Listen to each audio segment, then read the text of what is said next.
Okay, being a little after 7 o'clock, we're running a little late here tonight. Call this meeting to order, Zoning Board of Appeals. Before we start, we've had a few changes on the board. First of all, Dan Britko, who was an alternate, is now a full-time member. Thank you. And we have a new member, Jeff Valcourt, who is our new alternate. So welcome aboard. And I can confirm, Mr. Chair, that they've both been sworn in by the Office of the Town Clerk and can participate freely in tonight's meeting. Okay, perfecto. Okay, so, Is there anything else for open forum? Sierra, you have anything? I do not. Jeff, you have anything? No, sir. Okay. Anybody else on the board? I didn't think so. All right. So, first item of business is minutes from January 18th. Does anybody have any corrections, deletions, additions, questions? Seeing none, can we have a motion to approve those minutes? Move to approve. Second. All those in favor? Aye. Okay.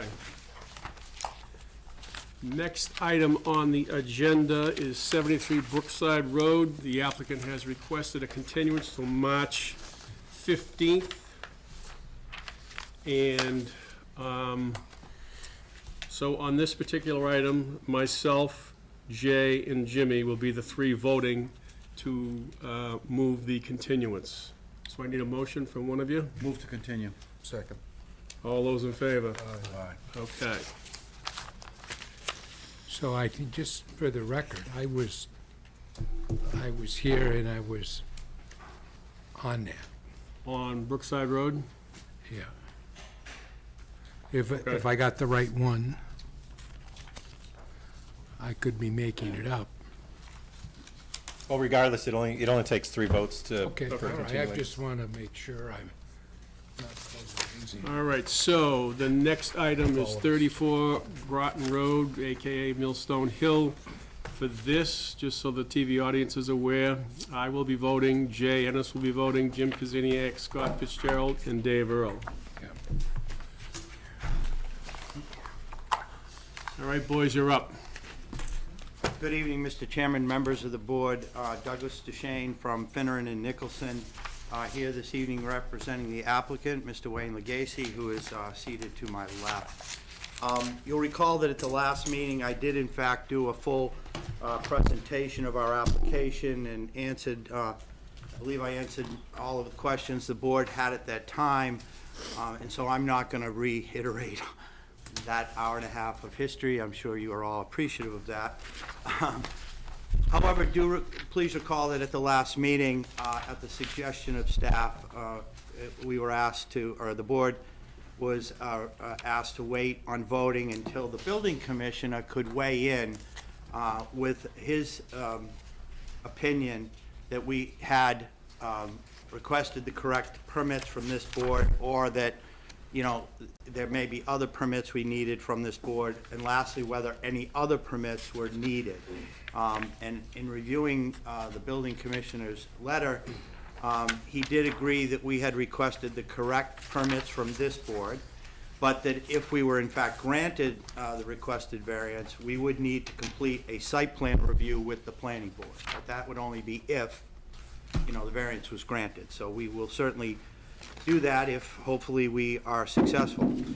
He did also ask some questions about a pre-existing non-conforming shed that was on the property, and he asked me to provide him the affidavit to show that it was pre-existing non-conforming. We have done that. In fact, we provided evidence that the shed has been in existence since, although it's been in existence far longer.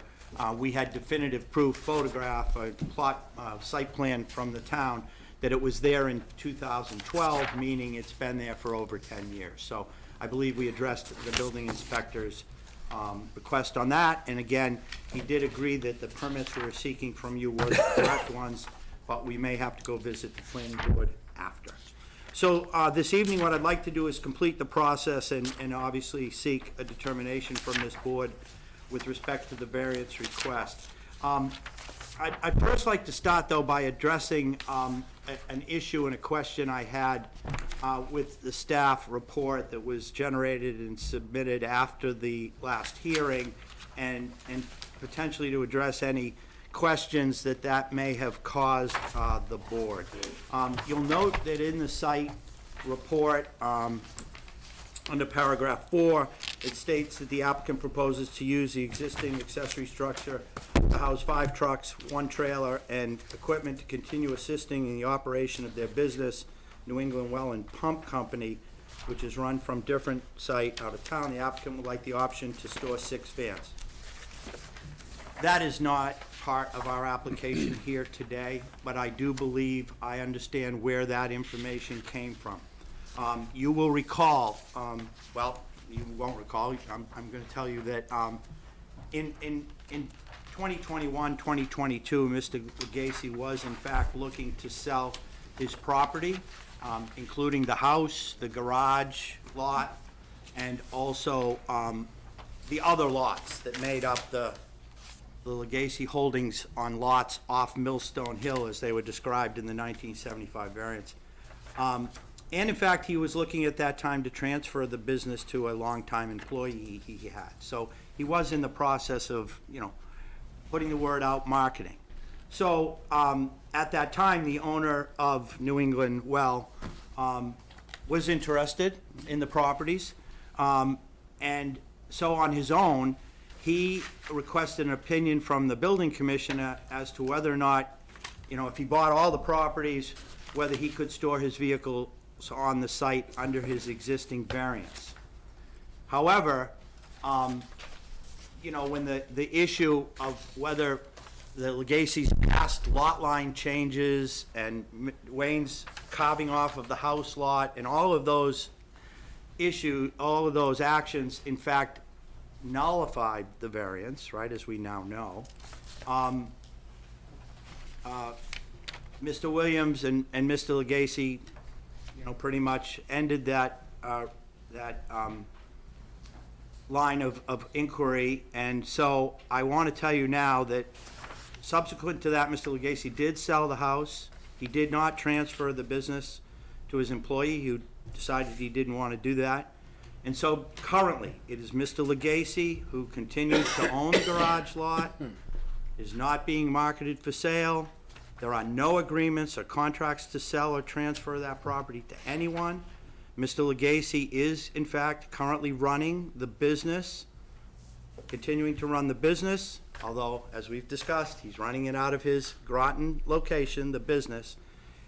However, he does want to continue to store his trucks on this site, and that's why we're here seeking the variance. So just to be clear, will Mr. Legacy ever sell his business or close the business and no longer need the garage? Well, we all know that's a yes. We've all looked to the day of retiring and divesting ourselves from our businesses and moving on with our lives. And Mr. Legacy is no different. However, as of today, as of our application, he is currently running the business, and he intends, if he's allowed, to continue to store his trucks on that site, and will do so until such time that he does decide to retire.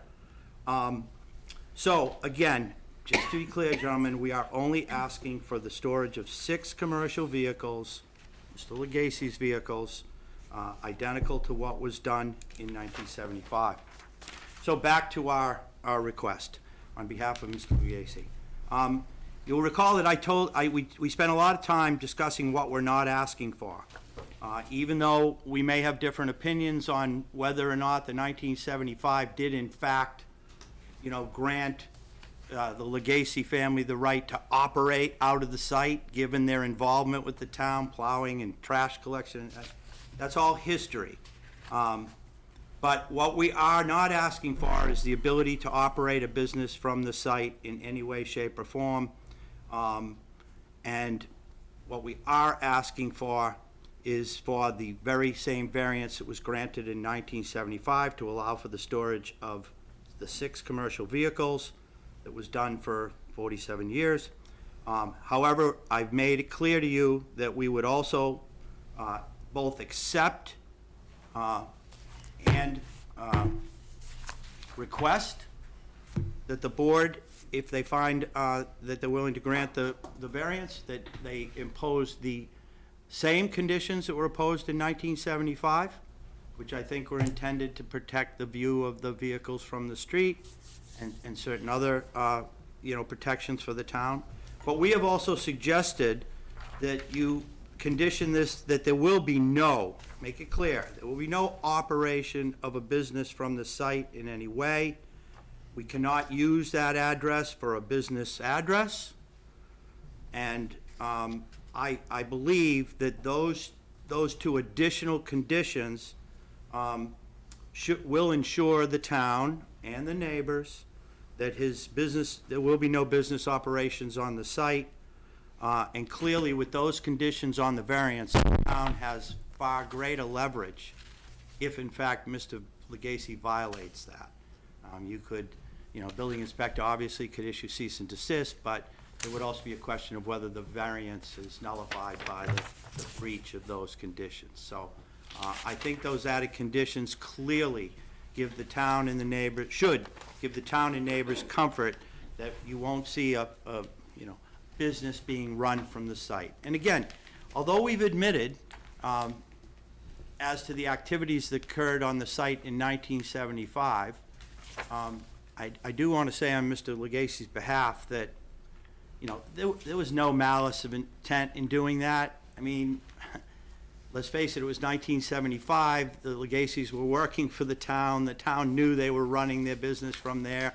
And in fact, in 1982, when the board denied them the right to expand and add more trucks, the board said, in the denial, that just because that the ability and good fortune of the petitioner in creating and expanding a profitable business venture is not such a substantial hardship to warrant continued expansion of the business. So they denied it, but they recognized that, the Legacys have, from 1975, operated their business, expanded it, worked at it. So, I think that's a reflection of the fact, as I've argued, that in 1975, the variance was very cryptic, right? It just said lots off of Millstone Hill. It didn't say anything about the house, accessory use. All it says is you have the right to store these commercial vehicles on your lots off Millstone Hill.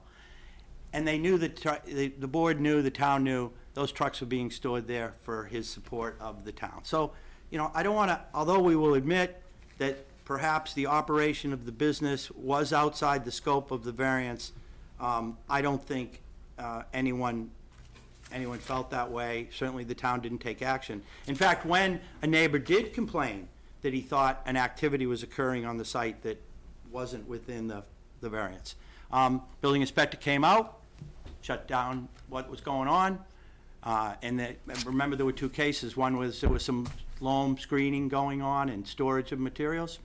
Nope, building inspector said that was not part of the operation or the variance. And when Wayne stored a commercial vehicle for another business, again, he was asked to remove that and did. So, guys, we know the history here and we know it was meant to be, but we want to make it clear today that we are only asking for the storage of the vehicles, and we've suggested conditions that would provide the town assurances and the neighbors that that's all they'll see on that site.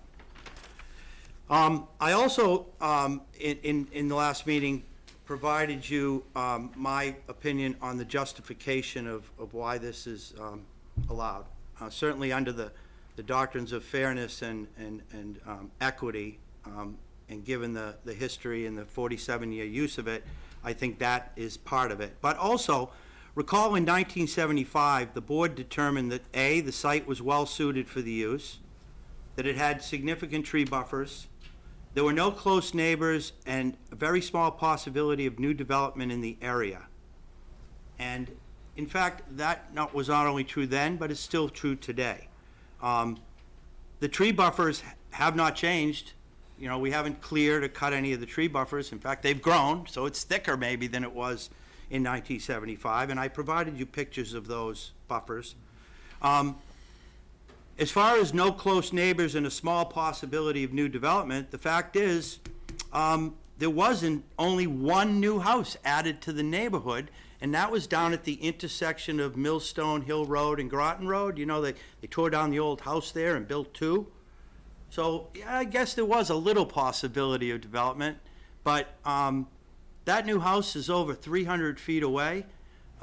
It is not visible at all from the site, nor is the site visible from that house.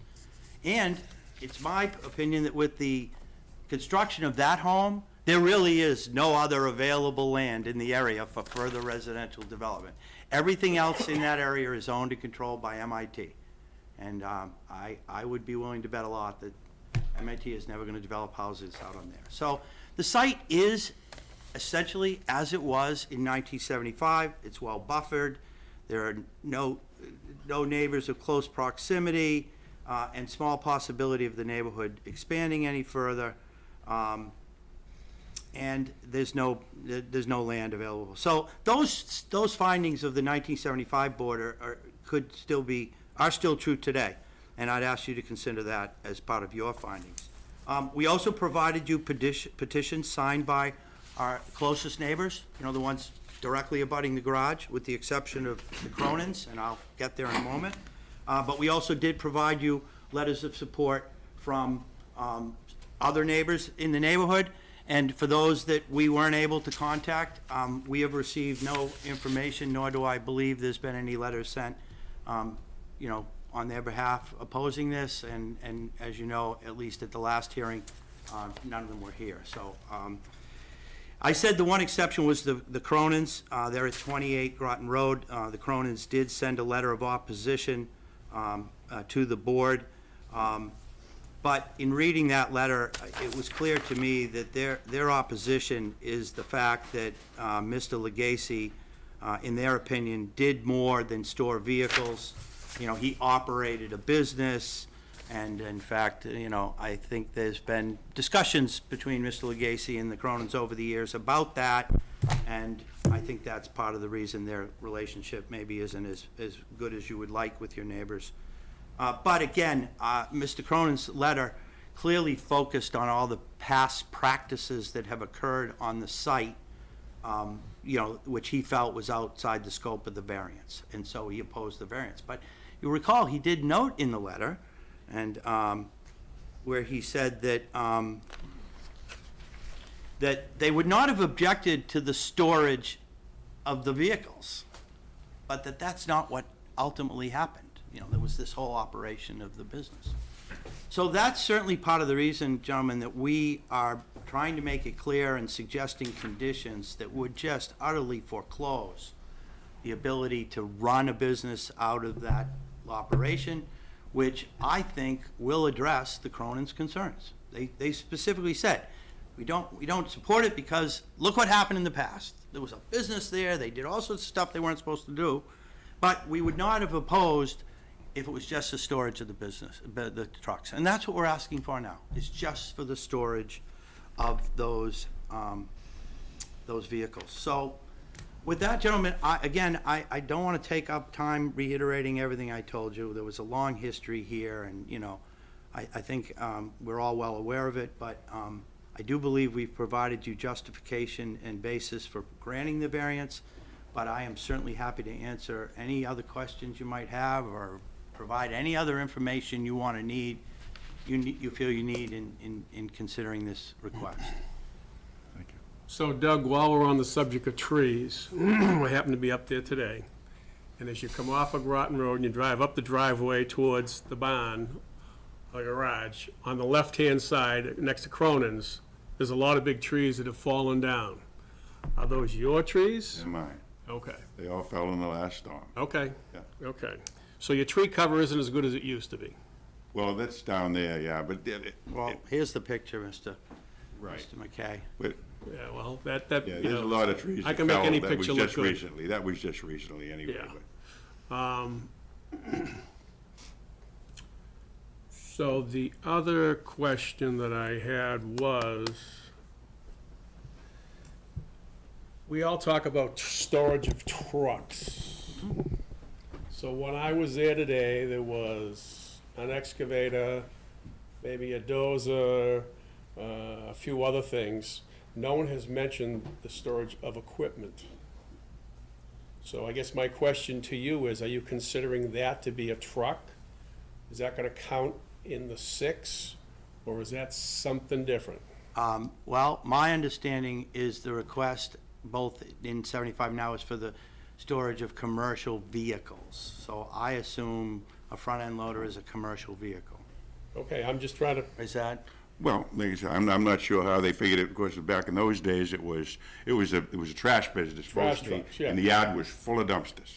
I mean, there's nowhere near the same thing there that was there back in 1975, and dumpsters weren't considered commercial vehicles. So, I mean, I just think that, you know, I don't consider that. I mean, those, even like a backhoe or something like that, that they're in there for a day, then they're gone for a month, and they're back and forth, but nothing really permanent, you know, it changes all the time, you know? So would you- Which is just the nature of that business is all, you know? right, so Yeah. would you agree, or can we commit to the board here that when you say 6 commercial vehicles, that would be, you know, commercial truck, or a backhoe, or a front-end loader? Yeah, well, like I said, I'm not sure how you define that. I mean. Well, I you know, think we you know, we define it You for the defined it. board, Right, you know? yeah. Because, you know, so in other words, those 2 pieces of equipment or commercial vehicles were always included in your stable of commercial vehicles. Right. So you're not saying you're gonna have 6 trucks No. plus those. No. Those are counted in Yeah, the, that's- in the yeah, 6. Right, that was the original variance, you know. Yeah. And of course, the original variance didn't say anything about anything else, and like I said, I mean, the yard was basically full of dumpsters at that point.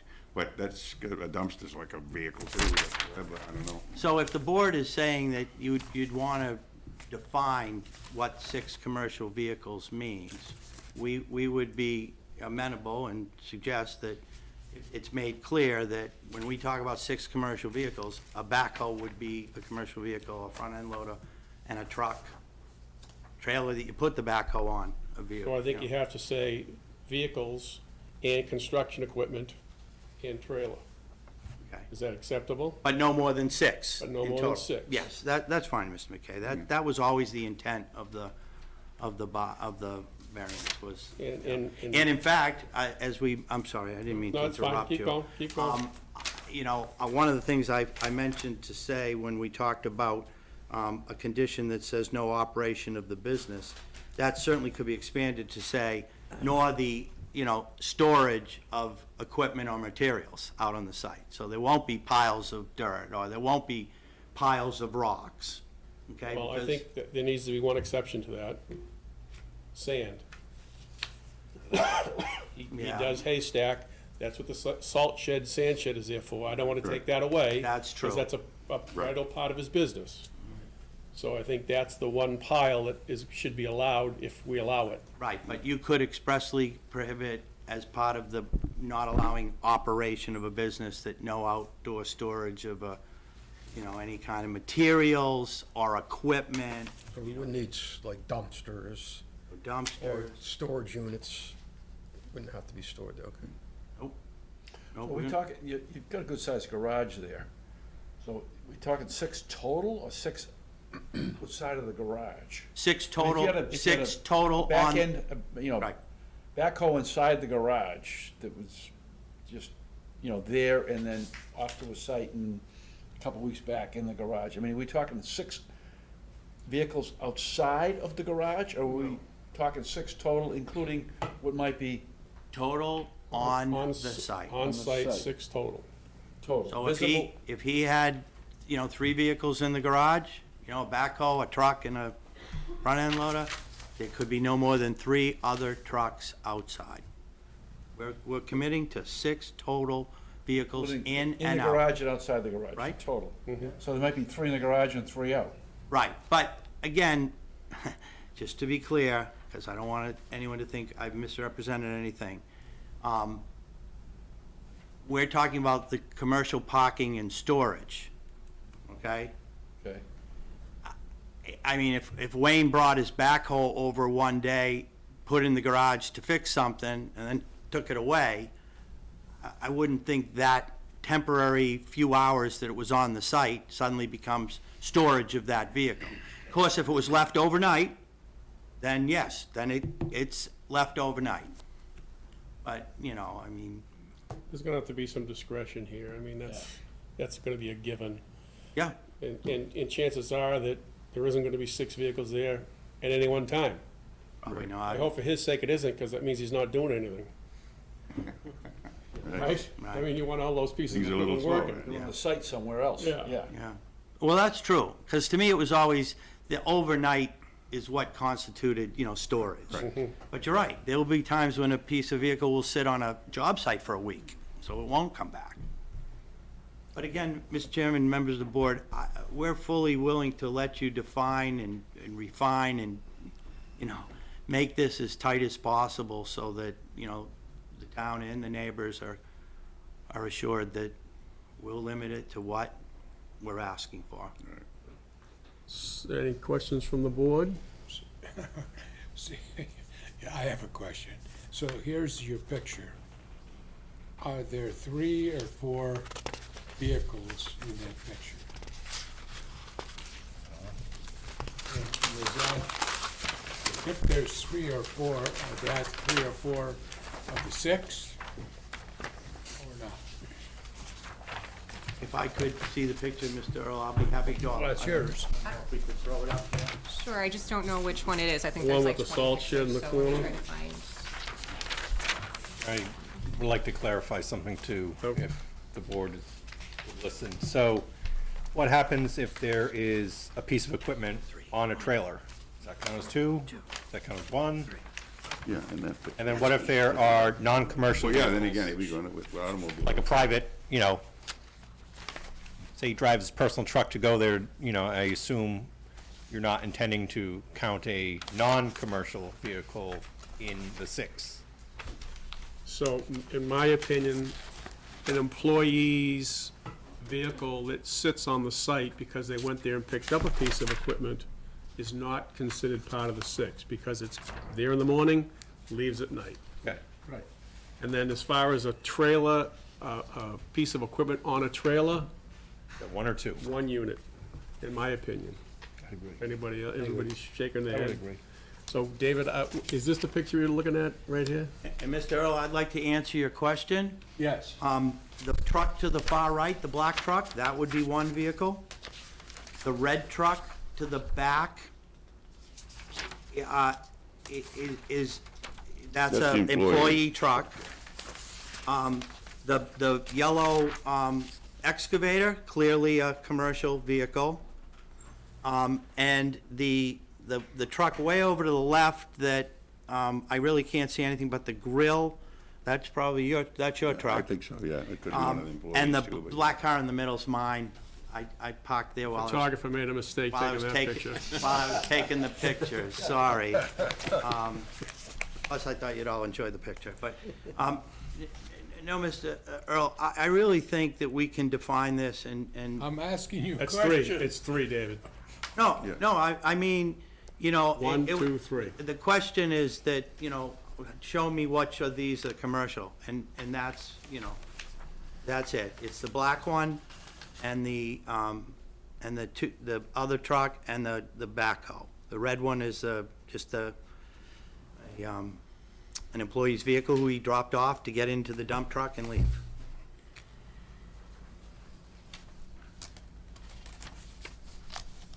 You good? That was my question. Okay. The board have any other questions, concerns, suggestions? You got a good size 4-bay garage there, so these 6 vehicles, 4 bays, I mean, that's pretty innocuous, I think.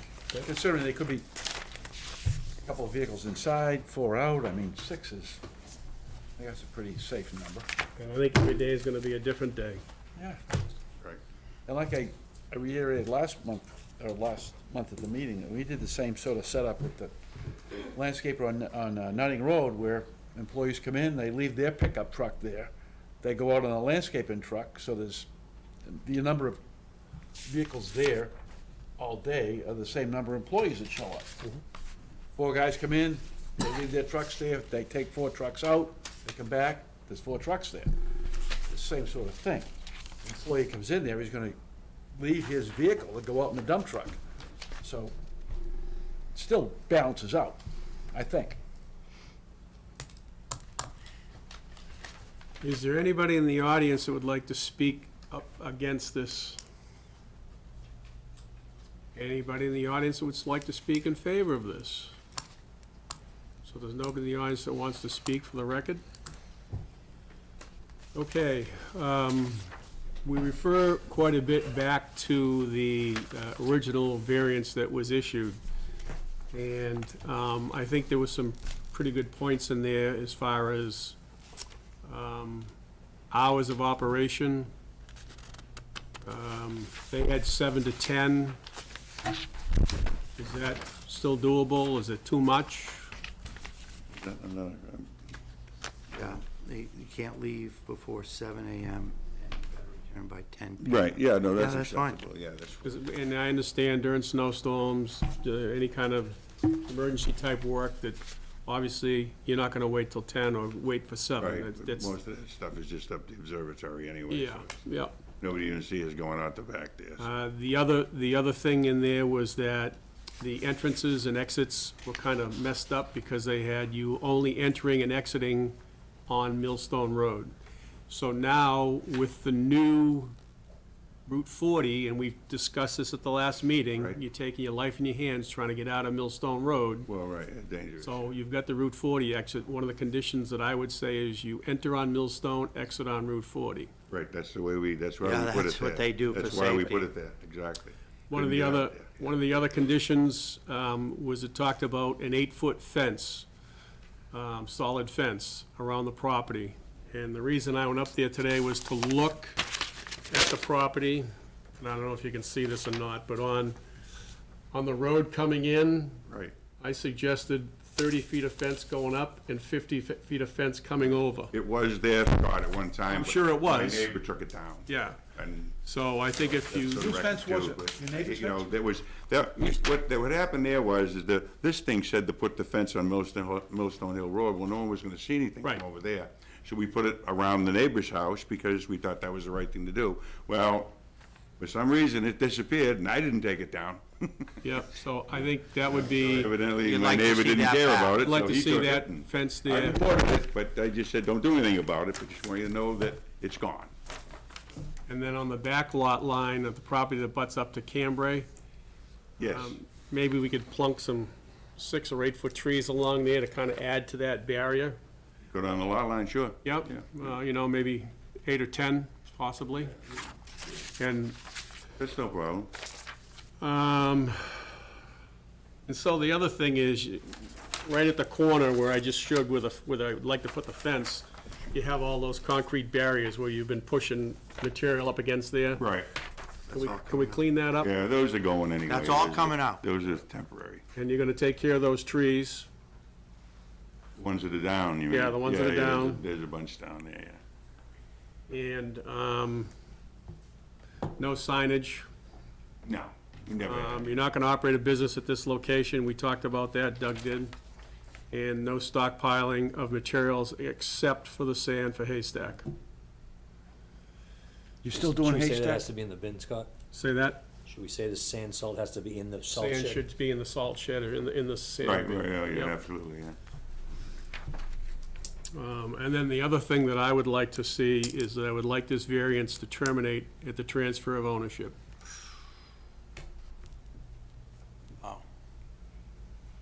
Well, I don't know how long I'm gonna live, but, you know, eventually, it's gonna go. There's no Yep. doubt about it, you know, that's the thing, so, yeah. And then whoever it goes to can come in and see us Then see again. you again, yes.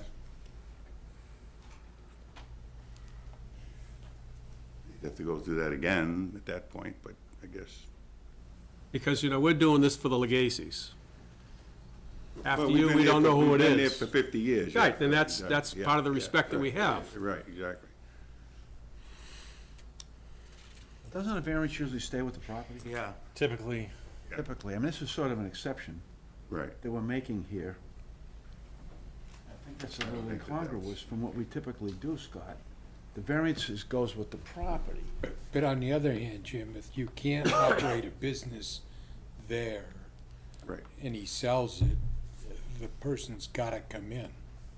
You've got an oxymoron here. The person, if it's sold, the variance would be applicable to the new owner under the same conditions, 6 storage vehicles, period. Right. Some other stuff we've considered here, like fencing and trees, that's done. So the But salient point would be storage of a total of 6 vehicles. But on the other hand, it's pretty hard to sit here and argue that if you're storing 6 vehicles there, it isn't a business. I mean, we're stretching here. And again, I hear Scott saying this is something that was historically ambiguous. So I think Scott is on the right track.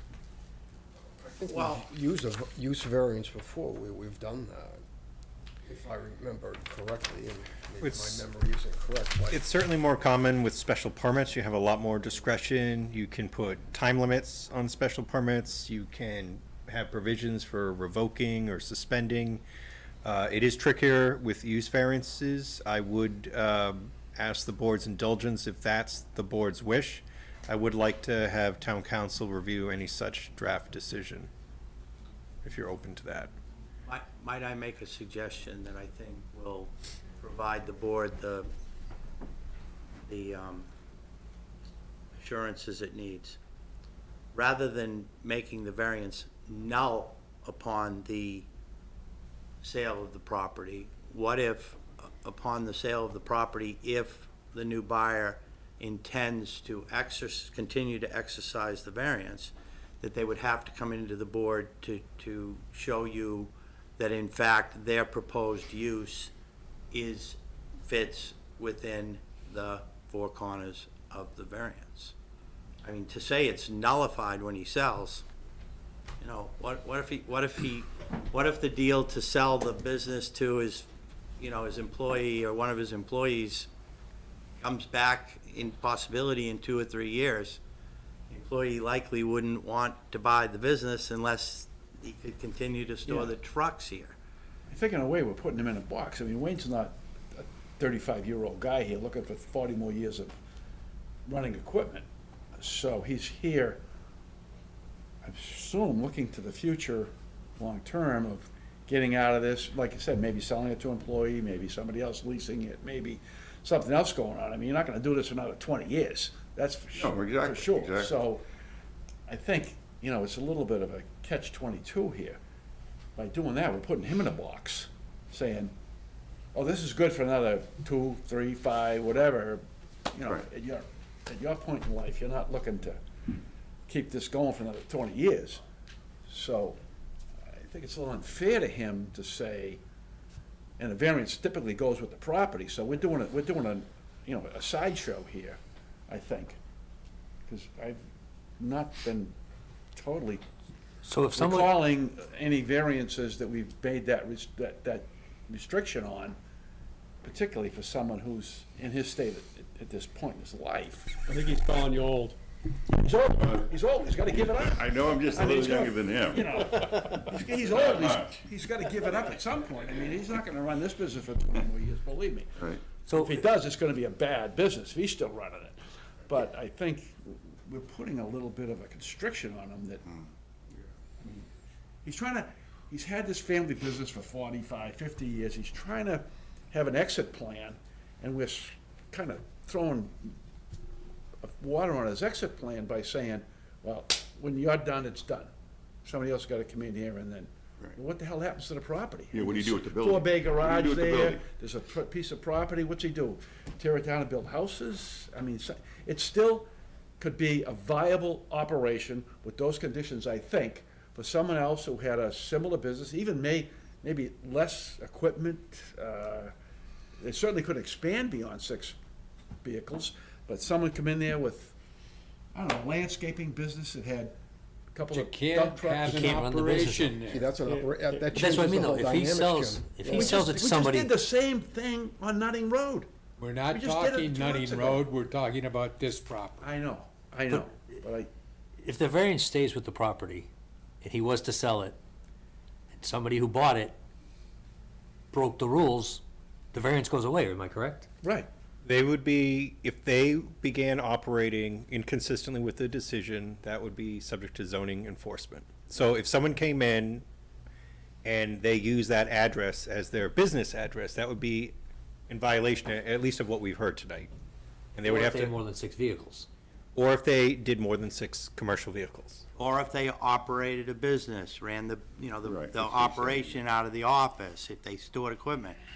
Guys, So Jeff, what would the So someone enforcement be? can't- Would it be nullifying the variance? So first, the building commissioner would bring them in for enforcement. They'd be subject to fines so long as the violation persisted. And we would probably direct them, they would have to come to the zoning board. He would give them a notice of violation and say, you must cease and desist and/or seek additional relief from the zoning board, which would trigger a new public hearing and new variance application.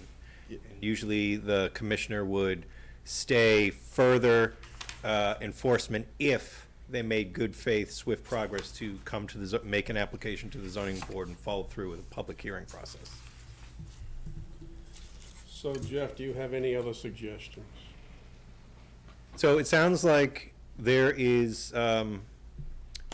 concern about what ifs, which is understandable.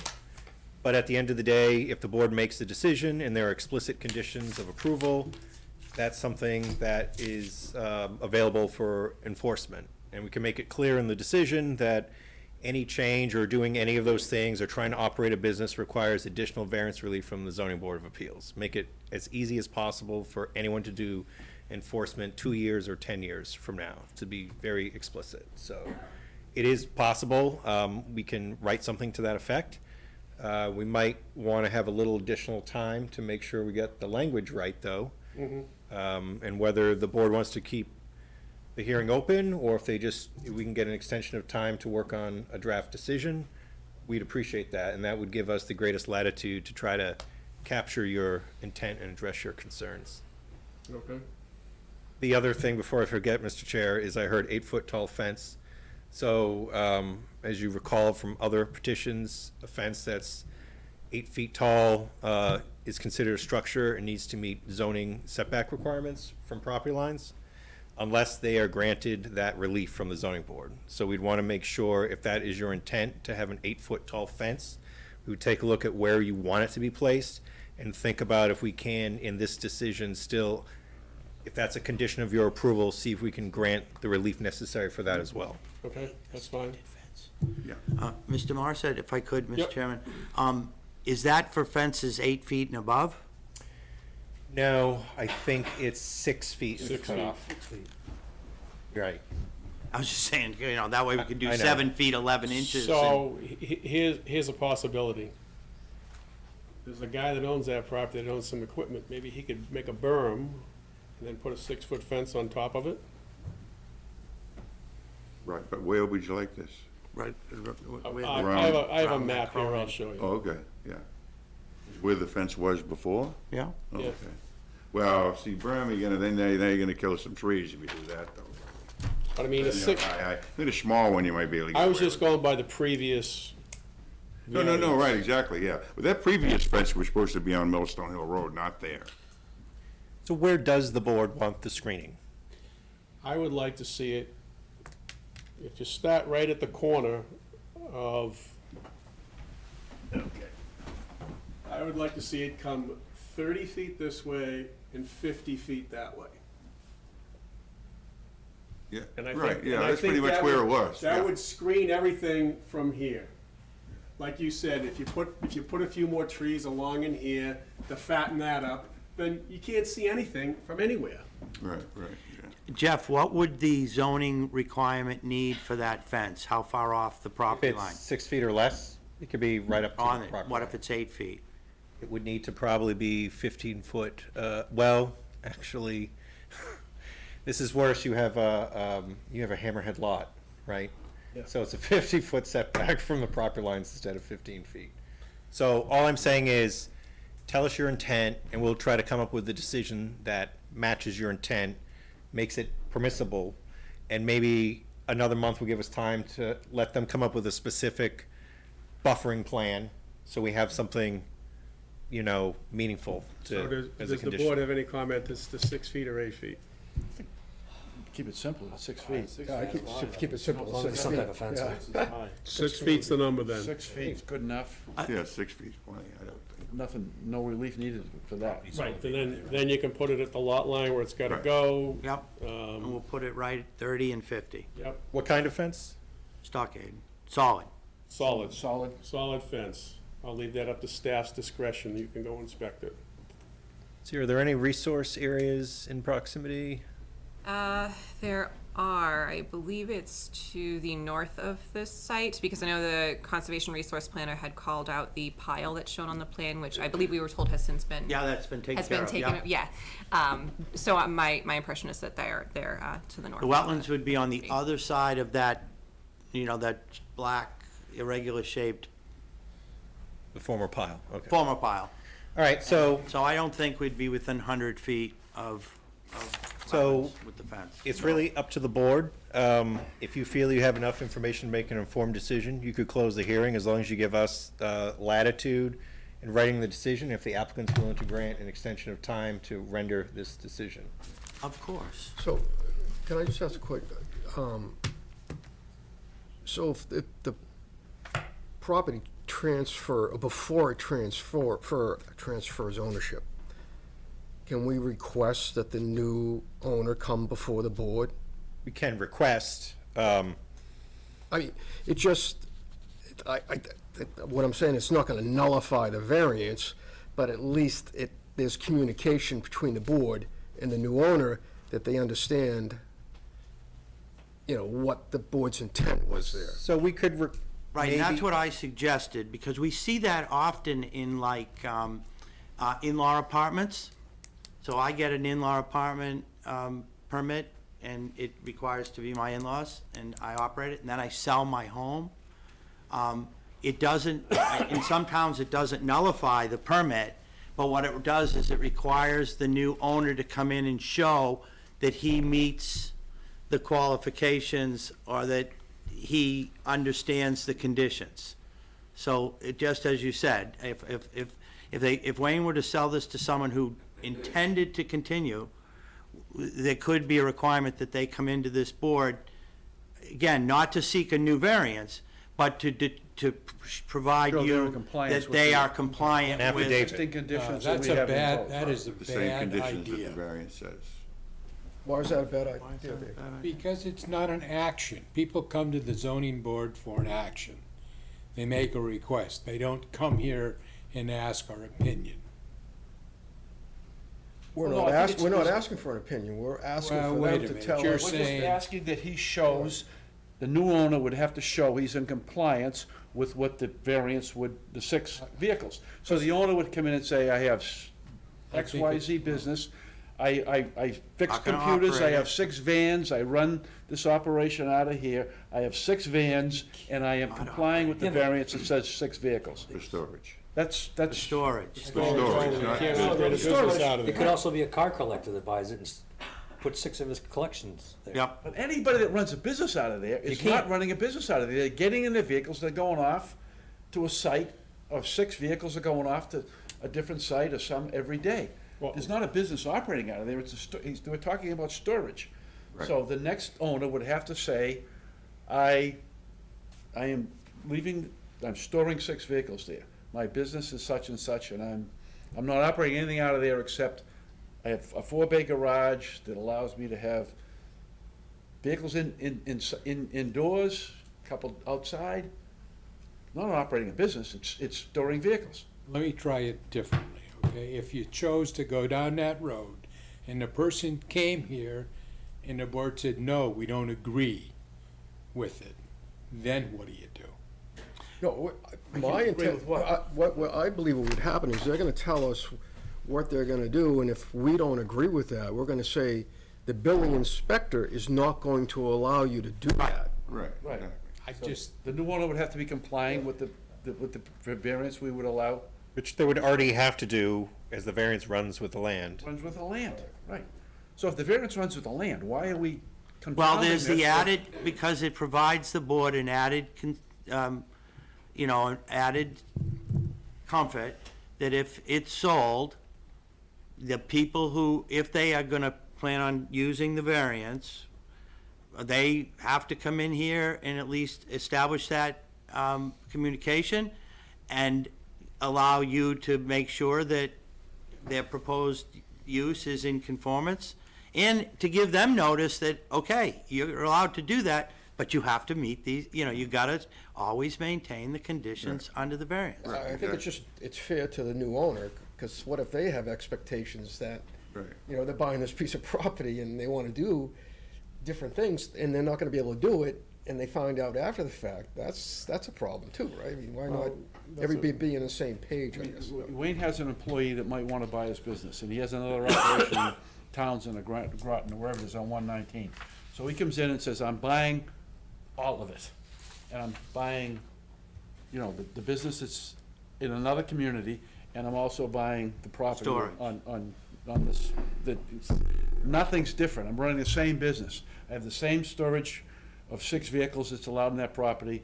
I'm still doing everything else I'm doing in another location, and I'm storing, stone and mulch and all that sort of stuff.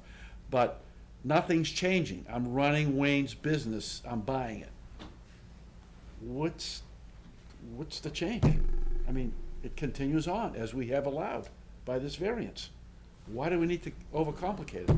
But I think Scott made a good point too, and that is, what if somebody wants to, store six investment vehicles here, right? That's not allowed, I don't think we can do that in town, but, that would be a use where, if the variance required that user to come in and say, board, I just want to let you know, I am going to continue to use the variance, and here's how.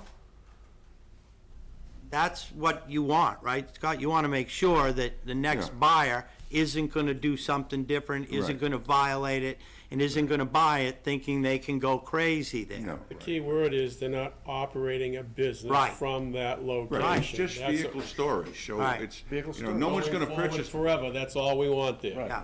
So So the I don't next think owner- that's an unreasonable thing, David, Right. because the new owner, like I said, they wouldn't be asking for your opinion, they wouldn't be asking for a permit. What they would be doing is satisfying a condition of the variance that says new owners have to come in and just present to the board their understanding of what the variance allows.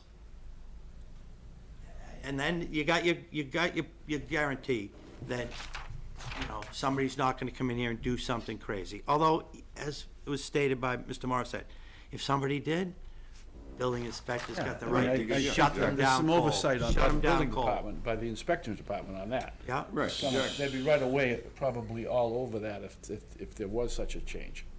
So Jeff, I saw you writing feverishly over there, did you get all those conditions that I was spouting off?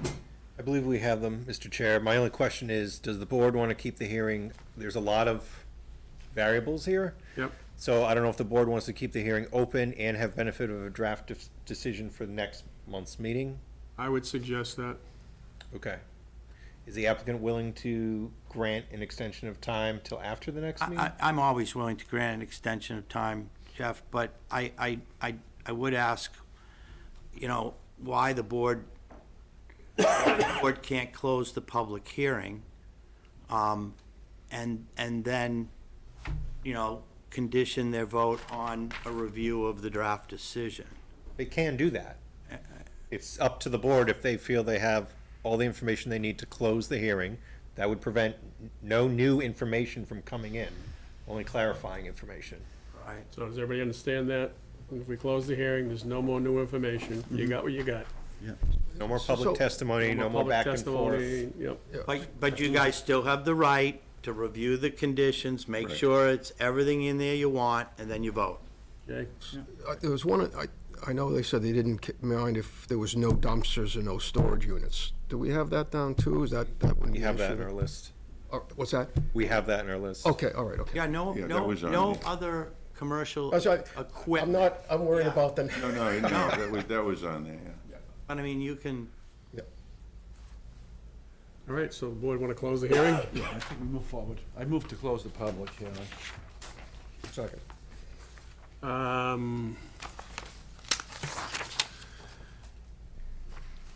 Jay, Yes. Jim, Yes. David, Yes. Scott Fitzgerald, Yes. and I'll also vote yes to close the public hearing. Now, can we have a motion to, where's my motion paper here? Motion for a variance from section 9.222 for the town of Westford zoning bylaw, business professional use in an RA district for the storage of 6 commercial vehicles as defined tonight. For a motion to A motion. approve. Approve. I move to.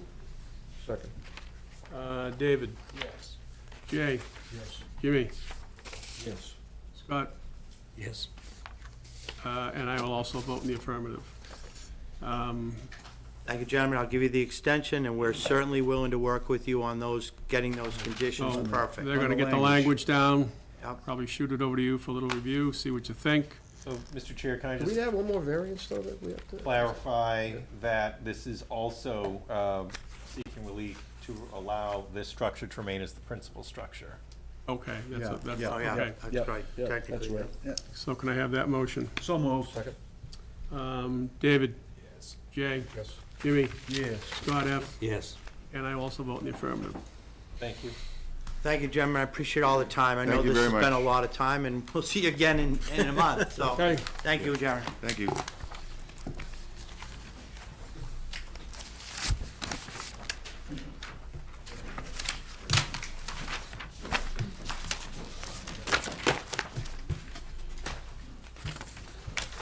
Okay, the next item on the agenda, 270 Littleton Road, Unit 31. Variance to allow massage use at the Aroma Spa. Hello, tell us your name, have a seat. Should be easier. My name is Edivania Pwan. Okay. And explain what you want to do to us. So I am here to seeking for a variance to add massage service to my existing business. Okay, I initially opened my spa in Westford in 2016 at the Westford Plaza at 175 Littleton Road.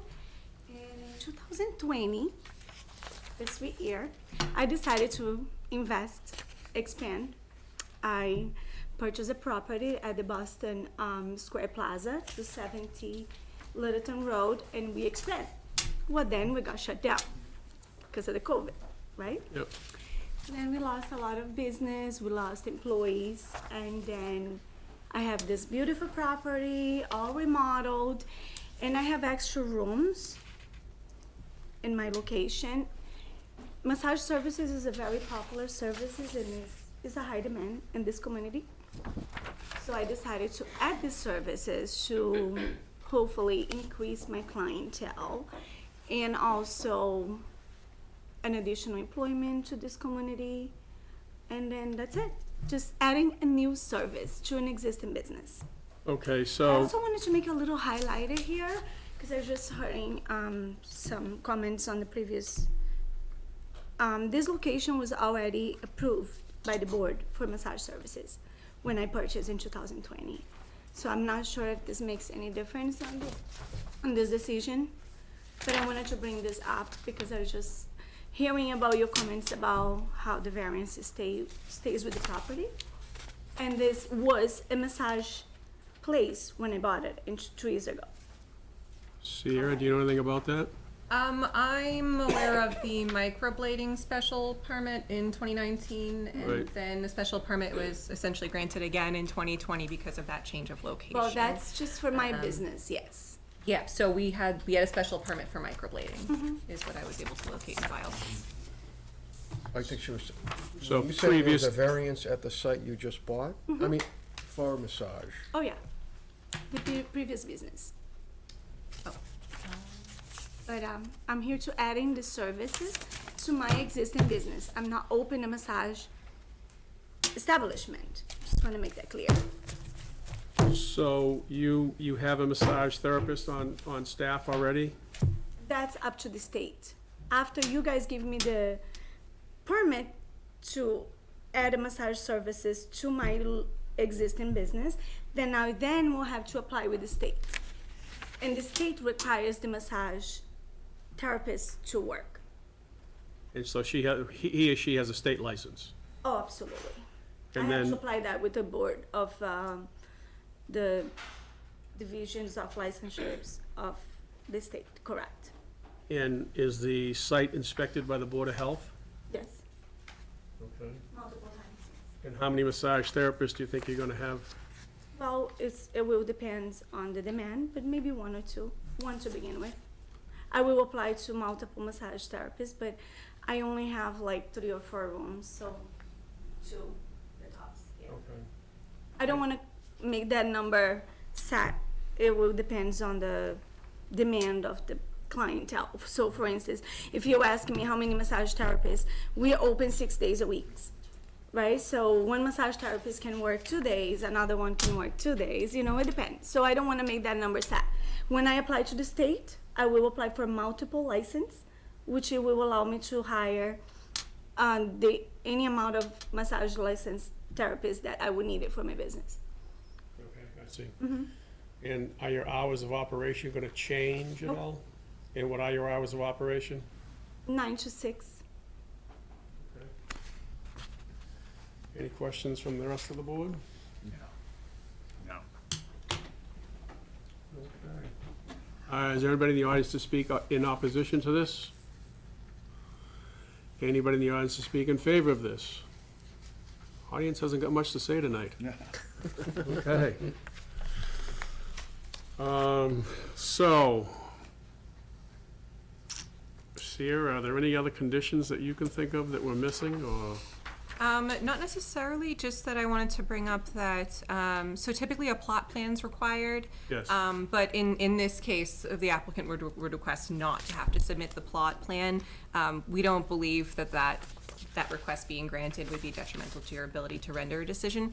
And also that a similar waiver was granted for the 2020 special permit approval. You also waived meeting a plot plan. It kind of doesn't make as much sense in this case. It's all kind of an internal, an interior situation, so. Okay, But if you are amenable to that, yeah, that that's fine. request has been made. Okay, great.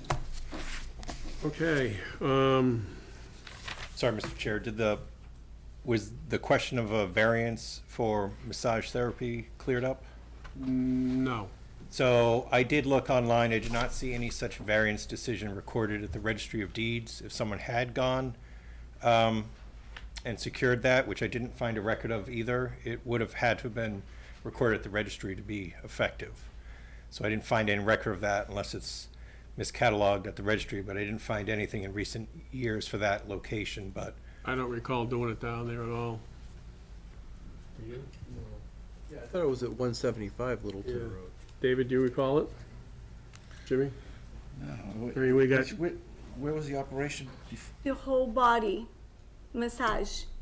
The state just came to my place a week ago requesting me to provide the massage license for the establishment massage license.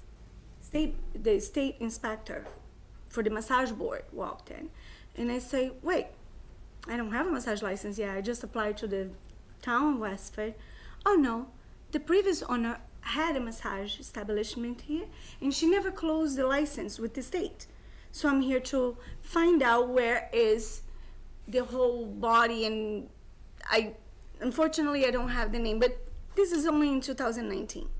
You guys probably have that in records. so it doesn't mean that she came here, though. that's correct. It's possible Can- that someone secured a license from the state without securing the appropriate It's local. impossible because for me, in order for me to submit an application for massages to the state, I need to provide the approval from the town. It's I'm part not of the questioning application. that, all I'm saying yeah. is we have no record of any such use variance being granted. I see. So in case if there was a variance on my location prior to me to purchase this business, or let's say that I decide to sell my spa. There was a question here before. I decide to sell my spa to one of my employees next year. Do they need to come back here for massages again? So use variances typically run with the property. However, if the variance is granted and the decision is not recorded, that is a problem, and that may lapse. So if you do benefit from a use variance, I would strongly encourage you to record it at the registry of deeds. I always did. Yeah, I already came here 2 times, I believe, or 3 times with the Yeah, board. 2 times for a special permit for Exactly. microblading. And then I do but record not- my We don't decisions, have a yes. variance record, Yes, and unfortunately, usually so- the town department calls me if I don't record it. They say, hey, you haven't recorded yet, let's go. And then I'm like, oh my God, I didn't know. So yeah, no, my decisions are recorded, but my I'm question sorry, you is. talking about the health department? No, I'm the confused. zoning, yeah, the zoning, they asked me to record the decision with the deeds, right? Is that- Registry of deeds. Exactly. Yep. Yeah, that's what I mean. So if the previous owner had this decision recorded with the deeds, my question to you guys is, do I need it to be here today? I would suggest that if you can find that decision Yeah, recorded yeah, at the no, registry of no, deeds, I'm just questioning, I'm just asking. if you have a proper variance Okay, and it runs with the land, Mm-hmm. and it's been properly recorded, and folks have been in compliance with that, then you might not have needed to come in here. okay, Awesome. thank you. That was just a question. Or for my previous experience, yeah. But apparently it wasn't properly recorded? Is that? I did a quick search when I left to check the registry of deeds online. I found no such variance decision. The only thing I found was special permit for microblading.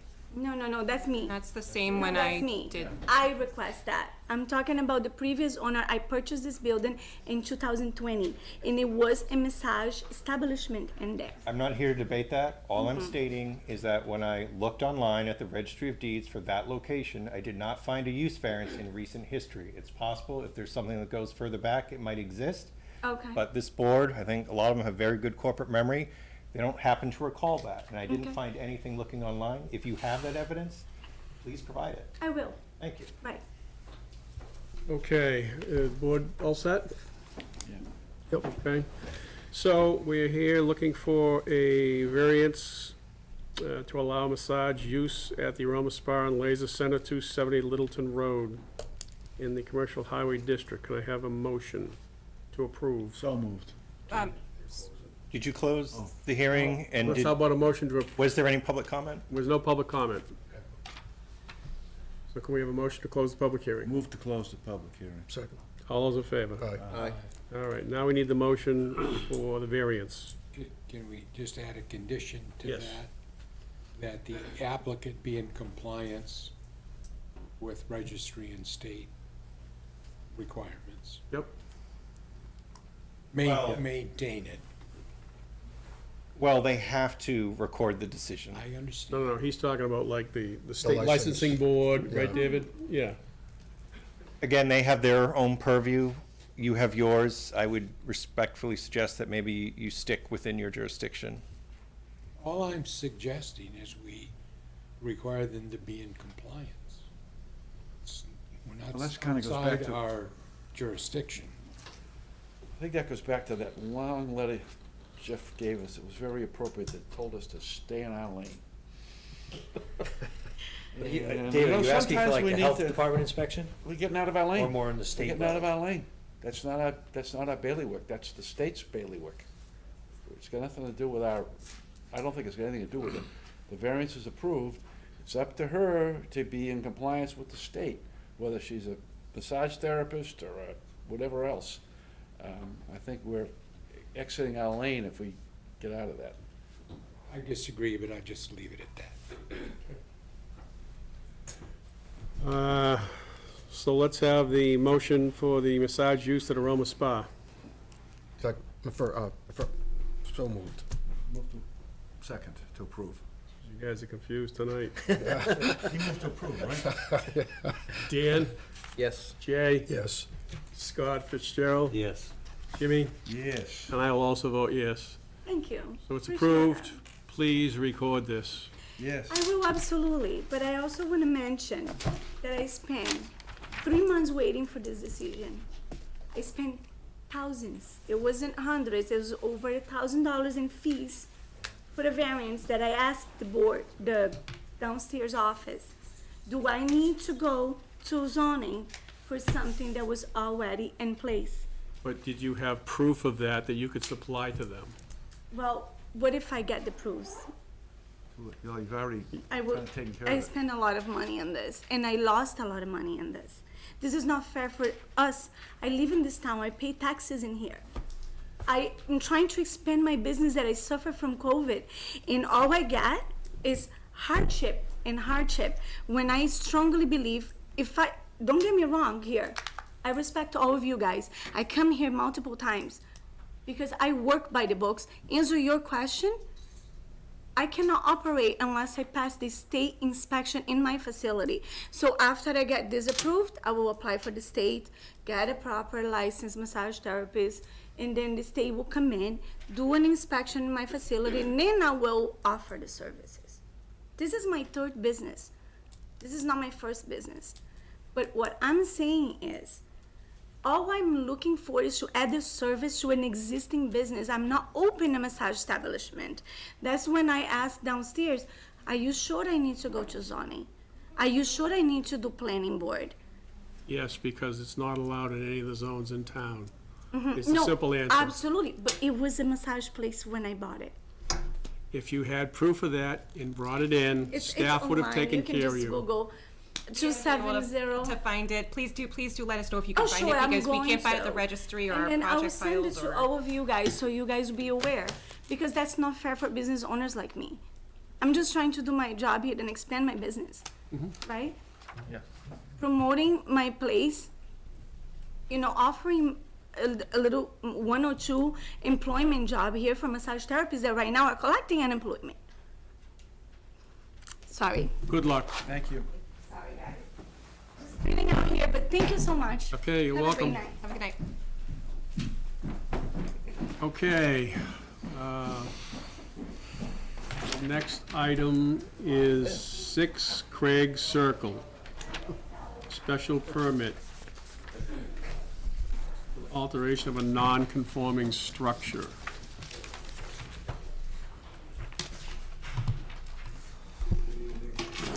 Hey, can we have your names, please? My name is Kirk Parent. I'm a licensed contractor and a licensed realtor, working with Michael Zeniku. He's the owner of the property. Before you get started, hang on a minute. We have a motion to open the public hearing. Are we waiting for Mr. I will, or yeah. you? Yeah, I'll wait for him. We can open the hearing without him, can't we? I would prefer if you didn't. Big Wa says wait.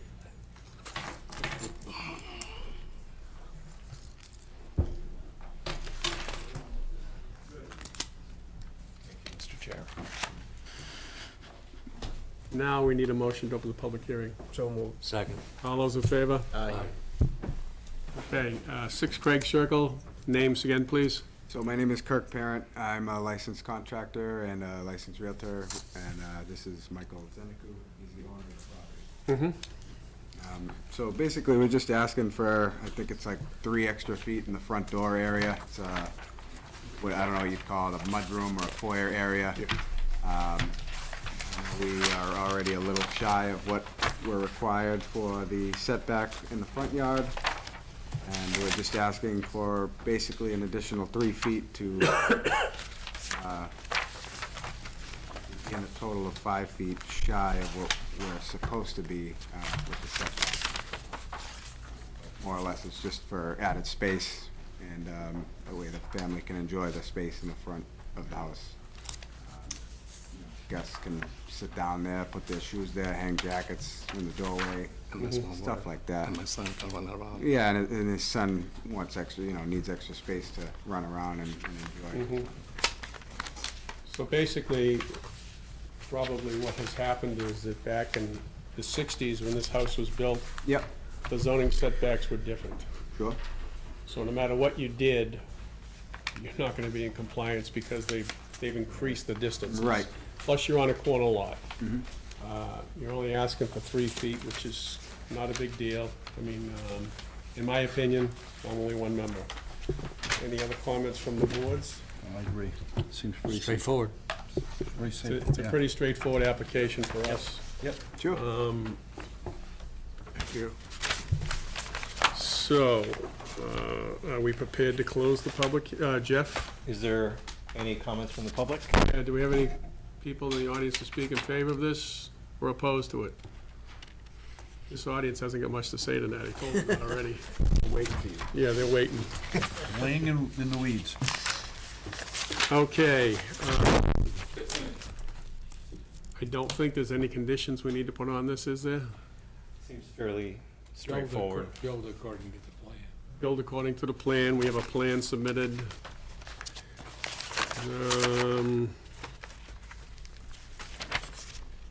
It's gonna stamp. Plan number A101.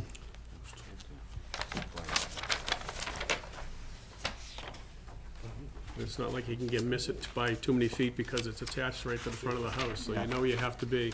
Yeah. Okay, can we have a motion to approve the special permit? Did we actually close the hearing? Closed it, yeah. Details. We have a Sorry we have a about that. motion to close. Move to close the public hearing. Second. All those in favor? Aye. Okay, so now can we have a motion to approve the special permit? Move to approve. Second. Dan? Yes. Jay? Yes. Scott? Yes. Jim? Yes. And I will also vote yes. So you're all set. Staff has 14 days to write the decision. There's a 21-day appeal period. Kind of looks like you're already going construction-wise, so just beware. All right, Thank you. thanks a lot. Appreciate it.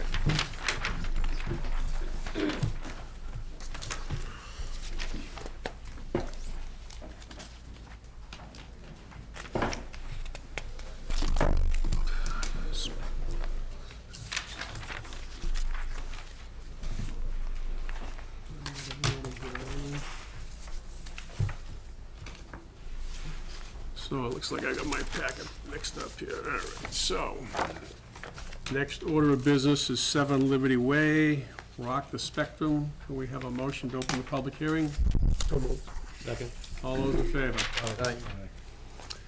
Counselor, tell us who you are and what you're here for. Good evening, Mr. Chairman, members of the board. For the record, Attorney Kevin Erickson on behalf of the applicant, Ryan Development LLC. With me tonight is Samantha O'Brien, the proprietor of We Rock the Spectrum, our proposed tenant. We're here before you seeking a special permit for an expansion of a pre-existing non-conforming use. Just for a little bit of background on the Liberty Way property. Property itself, if you're not familiar with it, is about 11 acres total. It contains 3 existing buildings of various size. The first building was built in the early 1980s when the original commercial industrial park was constructed. That building was 40,000 square feet when it was constructed.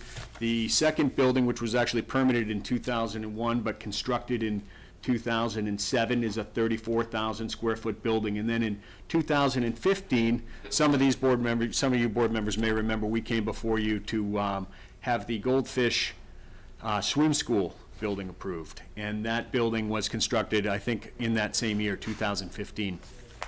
So since the 1980s, this well-developed property has been used for various different uses, general services, professional office, educational, and even an indoor commercial recreational use in the Goldfish Swim School.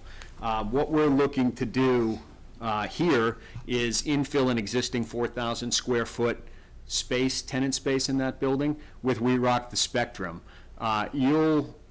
This board, I'm sure, is familiar with the major commercial project section of your bylaw, which effectively defines a major commercial project as any industrial or commercial use with one or more of the following characteristics: a 15,000 square foot building or combination of buildings, or more than 100 required spaces.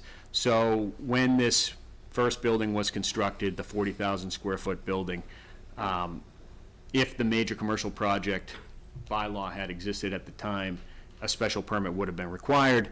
In other words, the property has a pre-existing nonconformity that we're looking to expand under 3.6.2 to allow for the indoor commercial recreational use. We believe that this is an appropriate request, especially given the fact that this will not be a detrimental use to the area.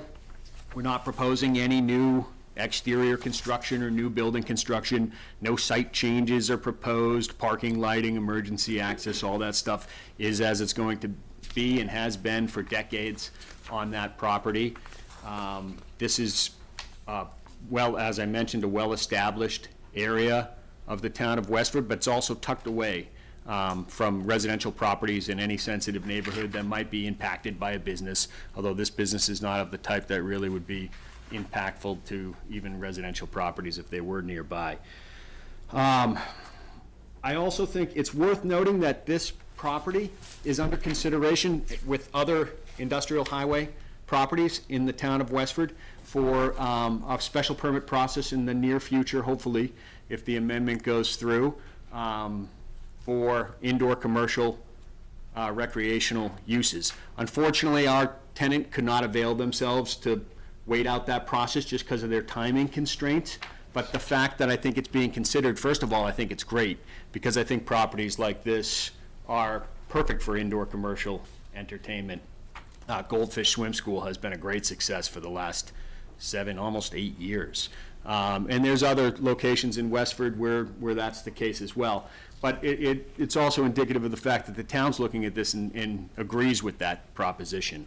So we definitely, separate from this, we definitely support that amendment and hope the board supports it. And we also thank the town and the board for consideration of this property and other Liberty Way properties for that change.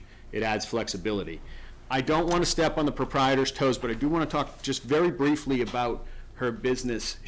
Her indoor gym is very unique. We Rock the Spectrum. It's an indoor playground specifically designed for children who might otherwise have difficulty accessing other indoor recreational facilities due to sensory differences. Their business model, from their layout down to their employee training, is designed to accommodate the communication and behavioral needs of this population base of children. So we're proud to have them as a prospective tenant, but we also think it's going to be a great business and amenity to the town of Westford for parents and children in this community and in the region throughout. So they're passionate about their business. We're excited to have them. If you have any questions specifically about her business, she's definitely extremely knowledgeable and, as I said, passionate. So any questions about the site, feel free to ask. So I guess the number one thing is, how much traffic do you think you're going to generate? We don't anticipate significant traffic, especially because their use, it's synergistic, honestly, with the rest of this, not just our site, but the park. The busiest times for her use will be mostly after hours of the office type user. So during the weekday, during school days, they're not going to see hardly any traffic at all. That's not the way their facility works. So evenings and weekends would probably be busier when a lot of the rest of that park has vacated out, including a lot of our tenants. And it's also, I mean, it's not a very big facility. It's 4,000 square feet. So it's not one of our other businesses like Apex Entertainment in Marlboro. Mm-hmm. So. And so explain to me, how does a parent come and drop a child off? Does the parent stay with the child? I want to kind of understand how the whole drop-off, pick-up traffic thing works. Yeah, I'm going to let Samantha answer that. Sure. There's 3 different ways that we can offer services. Where the parent would accompany the child, that's called open play.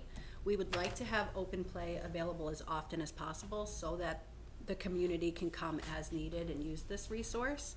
We'll also be available for private rental, so that includes birthday parties on the weekend, classes that meet the capacity. And we would also like to offer drop-off events, whether it be a parent night out on a Friday night, so a parent can have a 3-hour chunk of time, drop their child off, know that they're safe, and go enjoy a date down the road.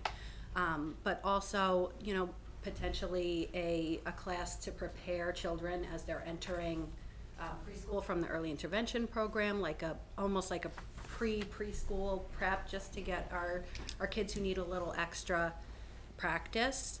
So that would be a drop-off where the parent would, you know, bring the child in the morning, similar to what they would do in preschool. You know, here's your snack, your backpack, put it in the cubby, and then the parent would leave. So it would just be a short amount of time to park, get the child settled, and then, you know, leave, and then come back for pickup. So that, for those drop-off type events. It would be, you would have a couple of cars in the parking lot, but not much. The facility capacity would be about 50, and that includes adults. And we, just considering that we have to manage noises and all of that, we would probably not have more than 20 children enrolled at a maximum. And that would be with 5 employees. We would have a 1-in-4 ratio, 1 adult to 4 children, unless it was a child with higher needs, and then we would have 1-to-1. Anybody else have questions? I just got if somebody can clarify this, but there's a correspondence in this package that talks about a recreational, no.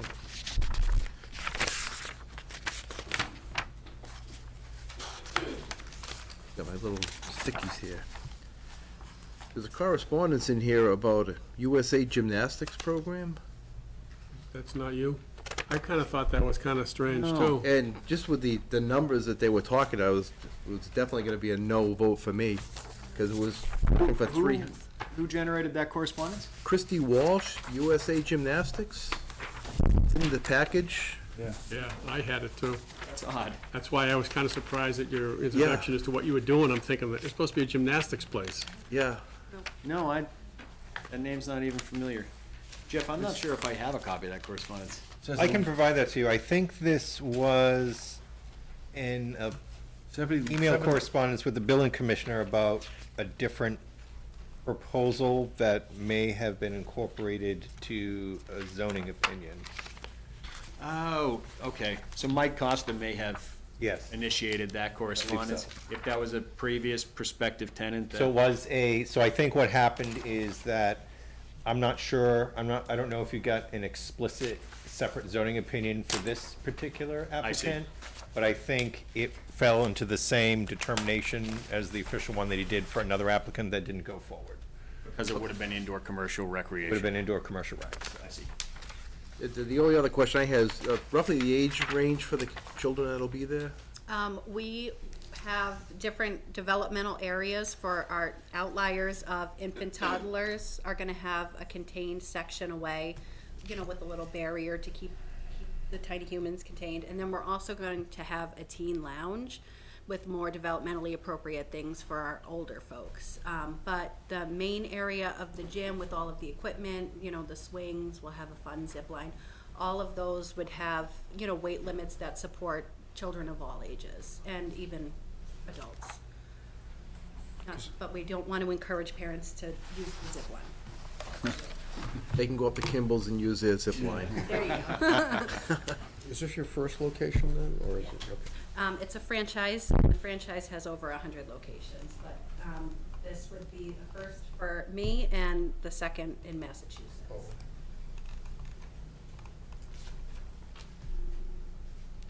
Hours of operation? 9 to 7, and sometimes maybe 9 to 9 on those parent night out events. You got that? Okay. Yeah, it's a totally different concept than we're used to seeing, but do you have to have any kind of licenses, a daycare license, or? No, because it's, what's the terminology?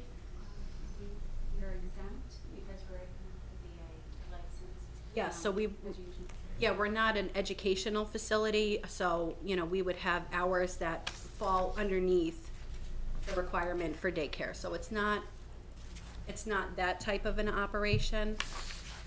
I'm sorry, what was your first question? I kind of answered the second.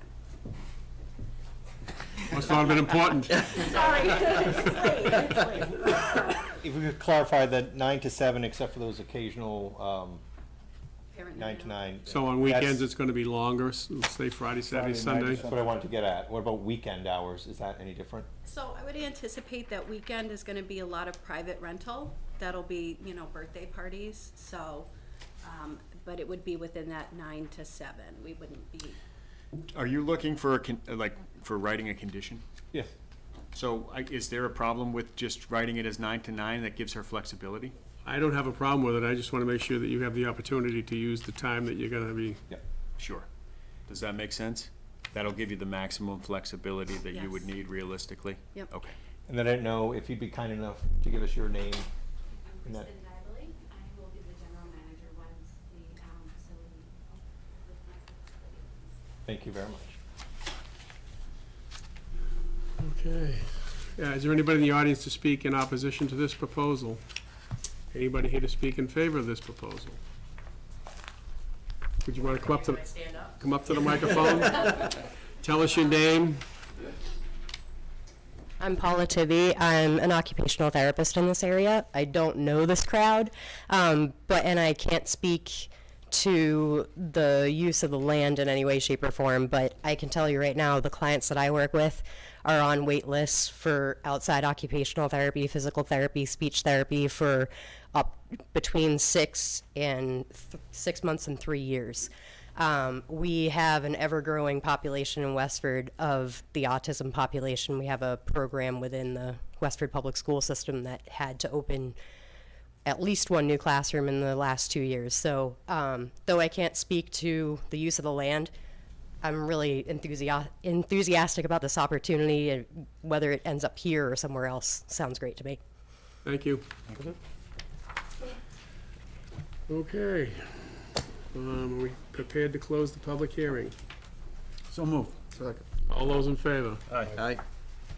So we're considering a special permit for the expansion of a non-conforming use for indoor commercial recreation.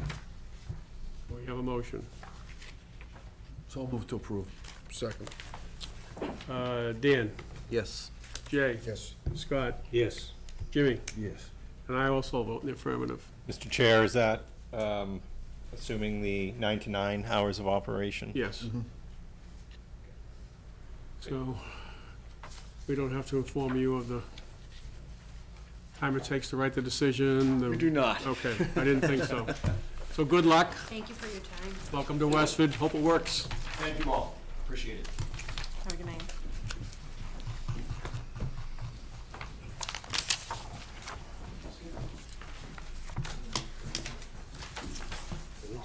For this project, Mr. Chair, after you guys open the hearing, if I could just have a few seconds to give a little bit of background. Sure. Okay. So the next item on the agenda, 16 Lowell Road. Can we have a motion to open the public hearing? So moved. Second. All those in favor? Aye. Sierra? All right, so I just wanted to give a little bit of history. This address might sound familiar to some of you. It did come before the board twice, about 10 years ago. So I guess originally what happened was the owners prior to them had claimed that prior to them buying it in 2004, someone had put an ADU in there that was unpermitted. So those former owners came to you in 2012 to try to get it approved after the fact. However, those owners at the time did not submit the required affidavit saying that they would live there for 6 months out of the year. And it was also written into the decision that the owners at the time, I believe, were living off-site and renting out both units, which is not allowed. So it was denied. It was brought back again the following year and denied again, but because the reasoning in the decision was that it had been brought back within that 2-year time frame and was substantially similar to the old application, and so you couldn't actually approve it. So just wanted to provide that history. So it's something that at least 2 owners ago had put in this ADU, and they're here to try to legitimize the existing ADU. Okay, ladies, can we have your names, please? My name is Dora Jeffers. Julia Jeffers. Okay, and so you're here for an after-the-fact ADU, it's called. And it is your intention to use as an ADU? Yeah, so my husband and I live in the single-family portion of the home, and my mother-in-law lives in the accessory unit. Okay. And it appeared from some of the correspondence that you were having some trouble trying to justify the fact that you wanted to make it an ADU? We were, there's considerable, I think there's some considerable financial investment on our part that we need to do, so that's really what's under consideration. We Okay. have the latest quote for bringing the smoke and fire detectors up to spec. And we're fine with that. We're still finalizing, I understand we need to upgrade the septic tank. So it was just a consideration of the cost was our decision point on that. Okay. Yeah, those are all big considerations, but I think it's probably a smart move on your behalf because Yeah. you know, there's a whole bunch of things that can happen and the liability will fall on you. Right. So, does the board have any questions? I mean, I'm very familiar with this piece of property that came before us before. This has come to us a couple Yeah. of times. And previous owner was living in Virginia, and he said he might come back here, but he had no plans to, so it kind of like left in limbo. And so part of this whole process is you're willing to sign an affidavit saying that you're living in one half, mom's living in the other half. I believe we already did. Okay. Submit This year, that they submitted that to you? Yes, they did. I was just trying to bring, there we go. There it is. Yes, they did submit the required affidavit with their application package. Okay, great. Is there anybody in the audience that would like to speak in opposition to this? Anybody in the audience would like to speak in favor of this proposal? May I ask clarifying questions? Yes, you may. Come up to the microphone, please. Tell us your name again and your address. I'm Paula Tivy. You threatened me to start talking here, so. Paula Tivy, 17 Lowell Road. I'm just interested because I was aware of the situation with Peter's Zoo or whatever his name was. My understanding is that the difference between what he was trying to do 10 and 12 years ago versus what's going on now is that he wasn't living at the property. Is that right? That's correct. Okay, so that's why this is up for discussion again. Yes. Good. I'm wondering if this passes, would it give the opportunity for this house to be sold and then used in effect as a duplex? No. Okay. So I forget where I read it, but we're looking at an in-law apartment where the person living in each unit, they have to be related. Is that right? No. Okay. So the person who's applying for the ADU has to live in one piece of it. One or the other. Okay, they have to sign the affidavit saying that they are living there. Now, it can be mom, it can be Uncle Billy, it can be anybody. At which point, if the property does get sold, then the new owner should come to us and reapply for the ADU with the proper affidavit saying, I'm living in this half. Maybe a family member is living here, or maybe I'm gonna rent it to somebody that's not related to me. Gotcha. So those are the possibilities that can happen. Okay. That the owner lives there in one side or the other. Yep, that's correct. 6 months or more. Six months a year or more. At least 6 months. I Okay. mean, you could get a snowbird that goes to Florida for 6 months and comes home for 6 months. Okay.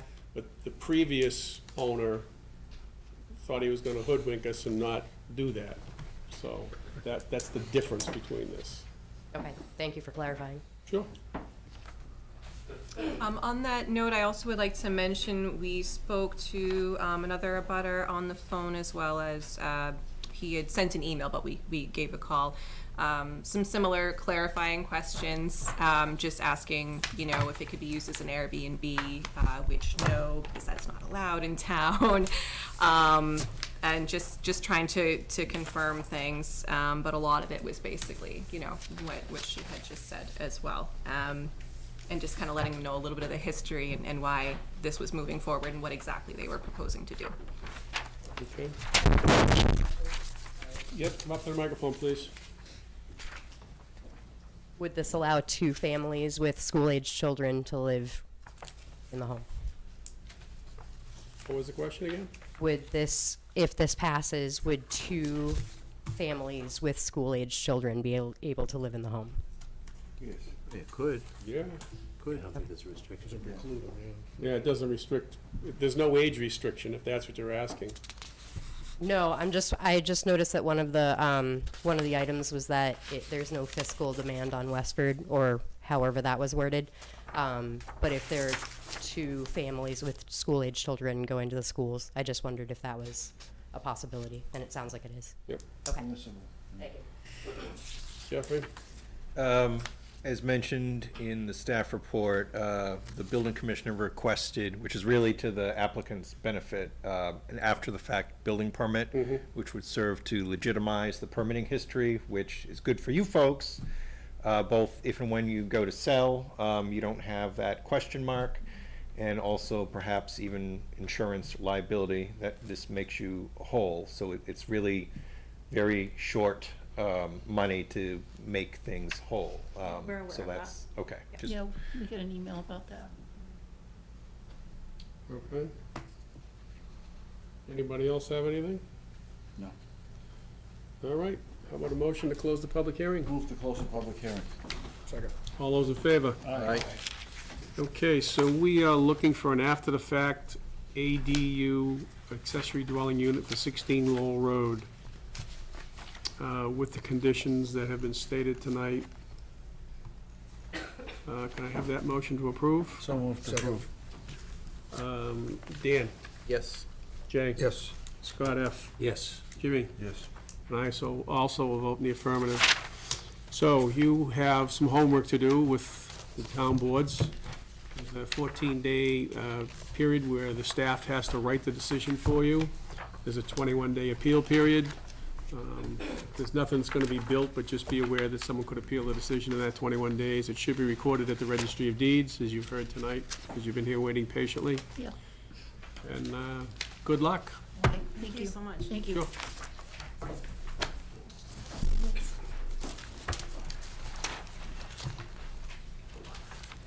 Okay, under general business, we're moving on to town meeting, particularly Article 19, winter recreation. This is the article that we've discussed Last month, right? last month, I believe it was, and staff has put some red-lined wording in here. Does anybody have any comments or concerns on the language? So, Mr. Chair, there will likely, the planning board did open their public hearing for this. They did discuss your comments. I can provide you a quick update with that too, but I do want to point out there's a couple of minor revisions that we're working with town council to make. One is to simply clarify, one of the efforts is to allow some accessory uses to the overall commercial use, and some examples were listed. And so the clarification requested by both attorneys representing Kimball Farm and Neshoba is to make it clear that the examples weren't cited to be the only things that could be considered. So they were merely examples, so. I think you ought to call those two attorneys and have them write it for you. They seem to want to do that. Well, we've just gotten a lot of language from them. But there's another thing that we noticed is in the overlay district. As you recall, there's a number of different underlying zoning districts. And so one of the things that I did not think about earlier is that those different underlying districts have different maximum height restrictions. And so it's certainly possible, especially with commercial recreation, I don't know, zip line, something, whatever, there could be a structure taller than what would be allowed in a Residence A zoning district. Right. So it, at least to us, made some sense to give some flexibility to the special permit granting authority to at least allow it for up to what would be allowed in the least restrictive district, like the commercial highway, or to even allow some discretion for some added height. Because the intent is to obviously sort of streamline, and we're not talking about all the other districts that commercial rec might be allowed. It's only in the overlay where you have the Kimball Farm and Neshoba. So that's not in writing here, but I wanted to bring that to your attention in case you have thoughts about that. You know, while we're on that subject, David, the mills was not included in this. I know you would ask for that. They're having some problems over there that the planning board has to deal with, so we didn't want to muddy the waters. So that's why it was not included. Yeah, It doesn't mean That's it fine. couldn't be included down the but road. it's a missed opportunity, I think, because right now, they're gonna do whatever they want. Well, maybe Jeff can, I just think there's stuff beyond us that we they have to work out. So the question that I had is, we have this commercial recreation overlay district. Do we need to have the winter district also? It is not essential. It just didn't make a lot of sense to us why you could have, say, some outdoor winter recreation in, say, some residential districts, and yet it wouldn't be allowed in maybe a district that you think it would make sense, like the commercial highway. So, I mean, this seems like it's kind of all encompassing. So is it just duplication to have the winter district too? I know we already have it, but. Well, if you look at those red lines, I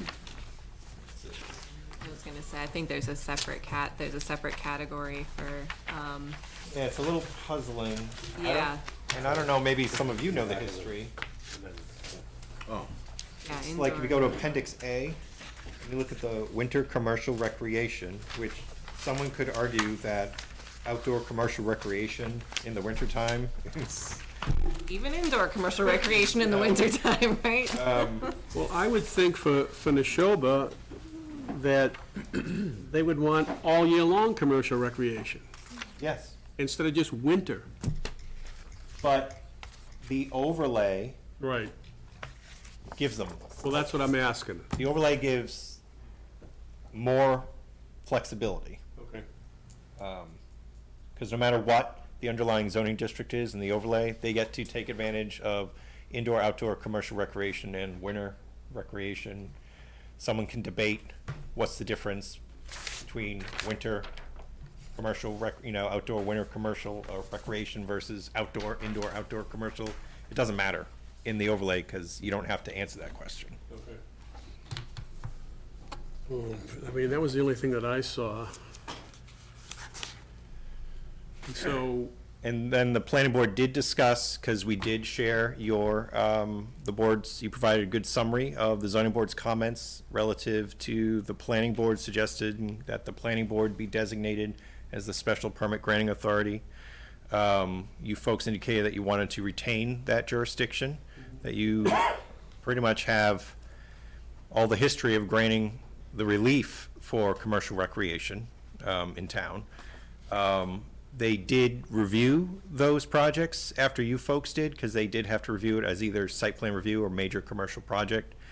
I guess their intent is that they're trying to, from the people doing the permitting, the applicants, by consolidating it to one special permit granting authority, it is a single public hearing process. It's one set of legal notifications, which will tell you right now, they're running upwards of $1,000 to every one of these, and you heard one of the applicants tonight saying how much it costs. It's more decisions that have to be recorded separately at the registry. And for some folks, the worst part is if they need special relief from you folks, they have to go to you first before starting another public hearing process. And so you effectively save 3 months permitting time, perhaps, which time sometimes is more important to some applicants than the actual cost. But they acknowledge the benefit of having both boards weigh in, and so one of the suggestions was they could put in a requirement mandating that anyone trying to seek special permit relief for commercial recreation would also have to secure a recommendation from the Zoning Board of Appeals as sort of a prerequisite.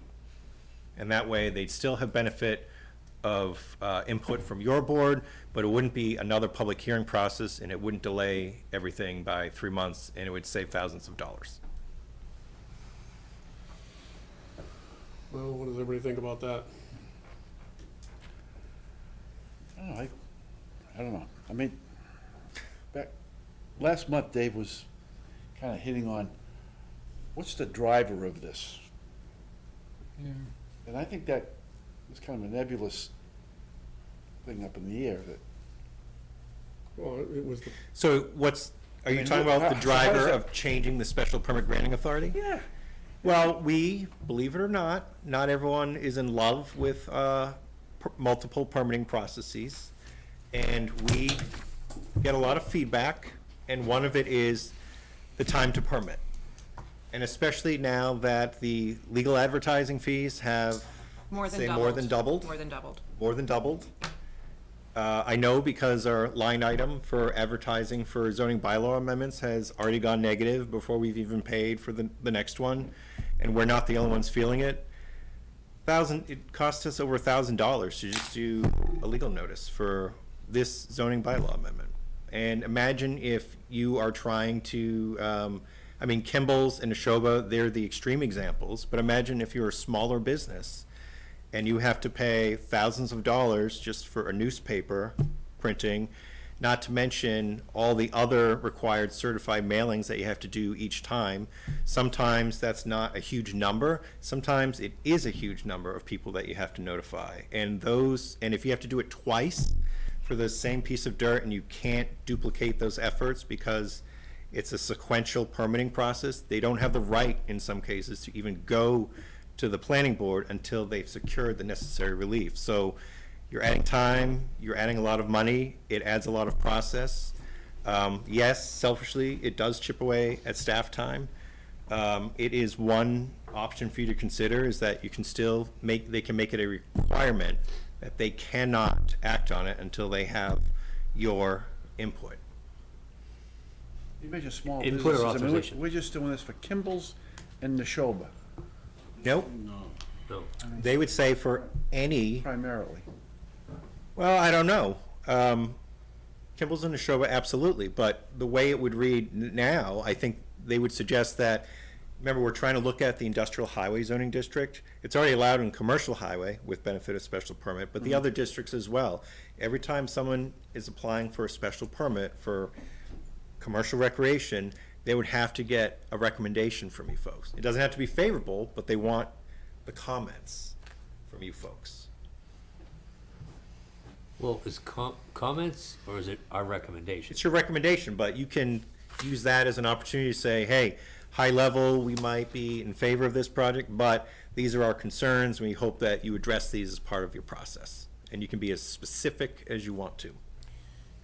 We even take a vote, we can take an informal vote and say. Yeah. But you still have to go through, if you did it, you'd still have to go through a notification process. Absolutely. For right now, the planning board, there wouldn't necessarily be a public hearing process for you folks. But then how would people know of it? Well, the purpose of that would be for you to give your insight to the planning board. No, okay, but a lot of times the audience has input that changes or modifies our thinking. Yeah. Yep. So I don't, Would it it seems to me that that's kind of bastardizing it. Well, Either you do it or you don't. And that can be, that's up to, you don't have to provide a recommendation on this amendment, or you can provide one. If those are your choices at this point, but right now, as of right now, they're still suggesting that the planning board be the special permit granting authority. My input would be, I think we should leave things the way they are and try this. And in 2 or 3 years or whatever, if appropriate, change it. But don't change it coming out of the gate. That's from my perspective. Okay. It sounds like we would want to try to attract these type of businesses, I would think, right? I guess the easier you make it from a permitting process, that maybe you attract more, I don't know, Well, I don't know. You're not gonna encourage or discourage anybody because of the permitting fees. I think you should spend a day in our office. Well, because it's the permitting fees themselves aren't actually that expensive. It's the mailings and the the mailings and the newspaper ad that are can be very costly. And the added time to get your final permissions from when you start. But is this coming from the business community, or is it coming? It is. CODB, cost of doing business. Whatever the case, we just want to know if you have more thoughts you'd like to share with the planning board's consideration. I don't know, I mean, I'm all for saving the applicant's money, but I think we should have a say one way or the other. I don't know if that's even possible without having a hearing, but. Again, so you can still provide comment, but if you want to have a butter notifications, it's essentially a public hearing process. No, I don't want to have butter, but I'm saying, like, if our recommendation on an issue is no, then it shouldn't even go to the planning board. Well, that's not what it would be comments for them to factor into their decision-making. Which And they they could- can either accept or just Or altogether ignores, or not even look ignores. at. Yes, that's true. So the planning board, frankly, could do whatever they want. That's what I right? mean. Even I though mean, what we right. say no, right? So it's kind of, so it sounds like. Persona non grata in that arrangement.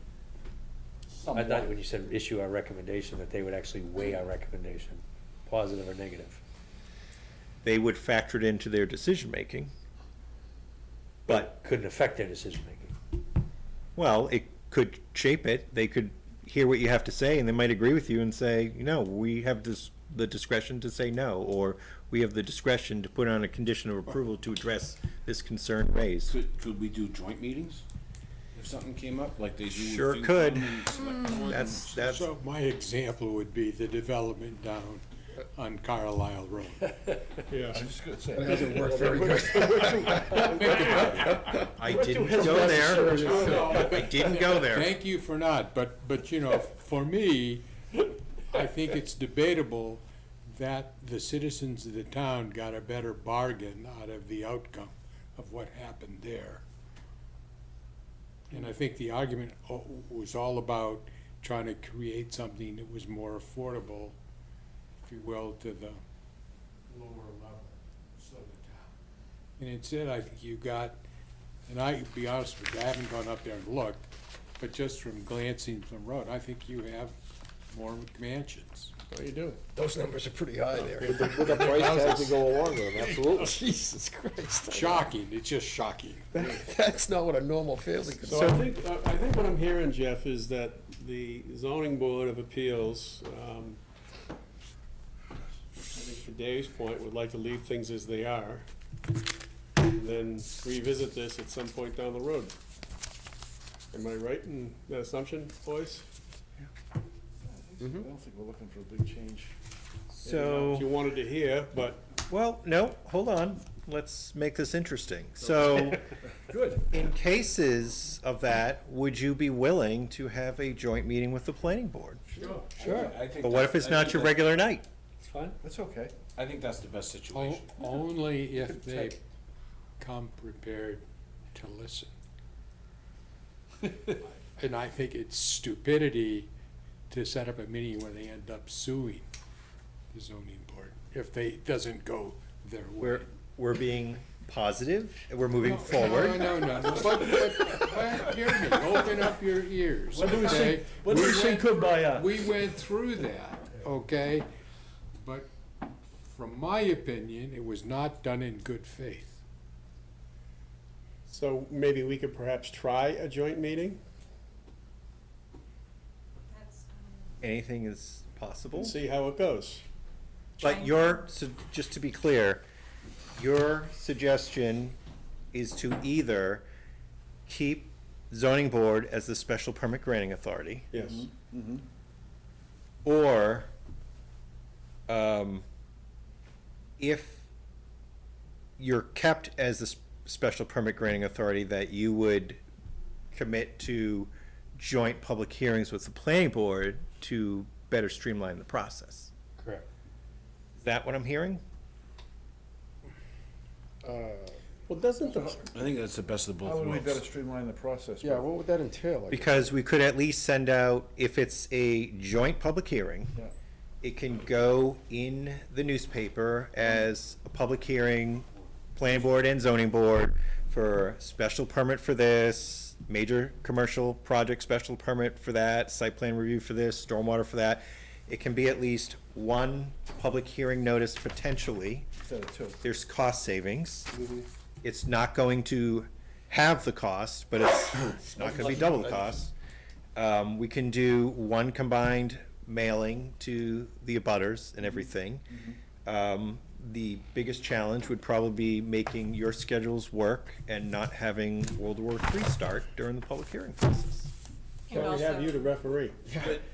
Would we vote first, and if the zoning board said no, then the whole thing's So, dropped? well, you would have different, you have different jurisdictions, you would have different decisions, and if special permission was needed by, say, the zoning board to allow that use, then yes, we would recommend that your decision be rendered first to allow that use. But we'd have to, this complicates things, and I don't know A lot. a lot. Sierra's standing over there shaking her head going, these guys are fools. No, just, I'm just trying to think of the logistics of this, and it's a lot. It is a lot because, on the one hand, normally they wouldn't have the right to go to the planning board until they have the relief for the use.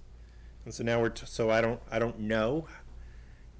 I'm sure it's doable, but I don't know if that it's doable by the time that we need to wrap it up by March 6th. Well, we're also asking the planning board to come out for a site plan review, and if you vote no on the special permit during that meeting, the planning board showed up for nothing. So now they've taken the time to review something.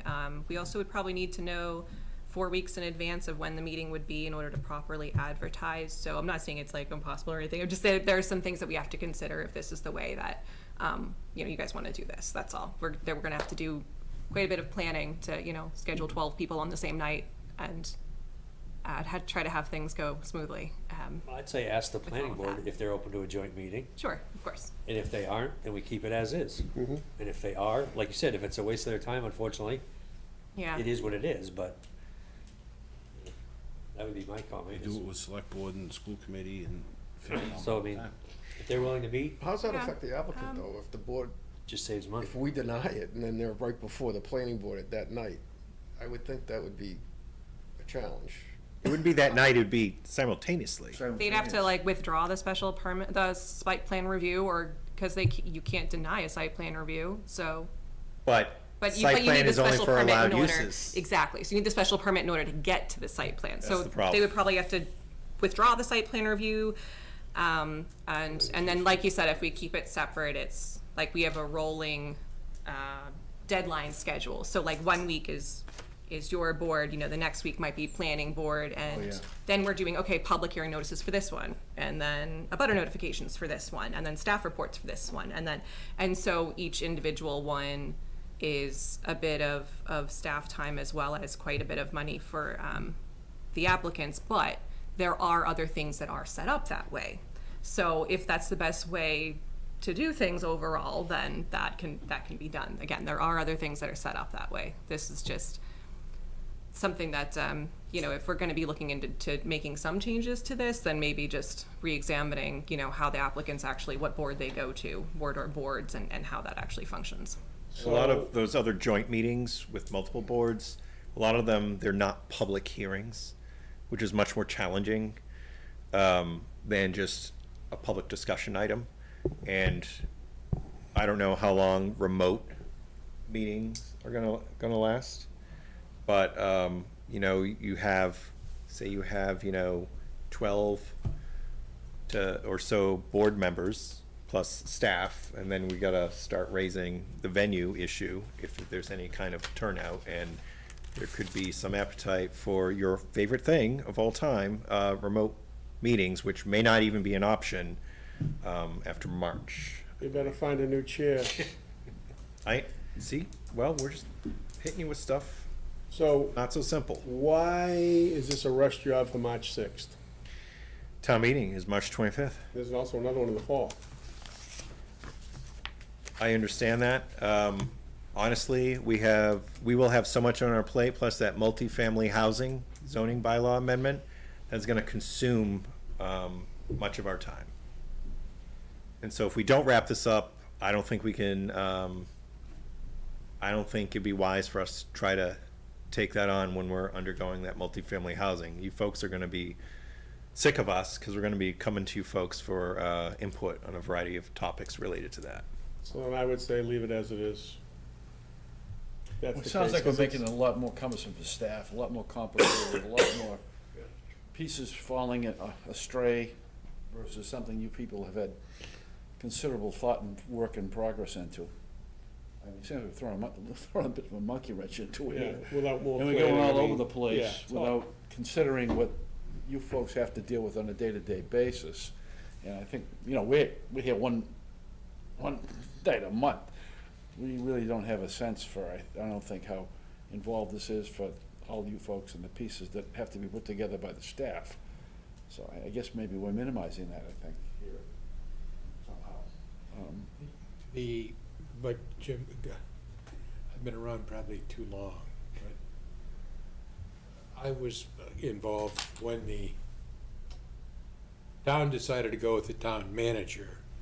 They elected to keep the land use committees separate, not put them under that structure. And the argument was, and I believe it to be true, they wanted input from the community. So all of you guys have been around the horn, so you know things. You know people, you know the town, da-da-da-da. And that is really important when you start deciding what to do. And so it's not terribly efficient. It takes longer, and maybe it costs more. But I think, my personal opinion is, the town gets a much better product. And it's got, a lot of the Democrats call it democracy. It's inefficient and can be painful, but I think there's a lot of merit there. So may we respond with something like, appreciate your comments, we still prefer to retain jurisdiction? Very nicely put, Jeff. Okay, thank you. Because we think we add value. We add value. We get a lot of value here. We get a lot of gray hair on this board, although we got some new young guys here, so we're doing good. After this is done, I'll have more gray hair. Okay, so the last order of business is correspondence, reports, and updates. And I just want to thank staff for the great job that they've done on this DHCD bill. We got kudos from the state saying it was a great plan, yada, yada, yada, and that was all because of staff, so thank you both. We had a lot of input from our boards. Yes. So,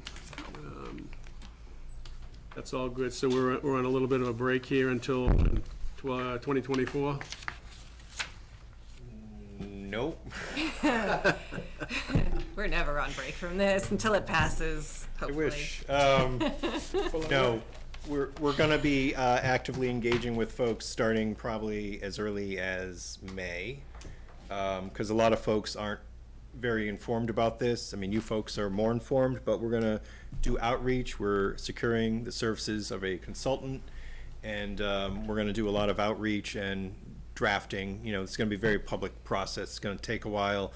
Our hope is to do informational sessions and public forums, and then maybe the earliest, bring it to next annual town meeting, 2024, because we don't want to wait to bring it to town meeting for the first time just a couple months before the deadline, because that gives us another chance to refine, or if we, if town meeting says, we don't like this, we want to be able to change it, shape it, and bring it back while we can still meet the deadline.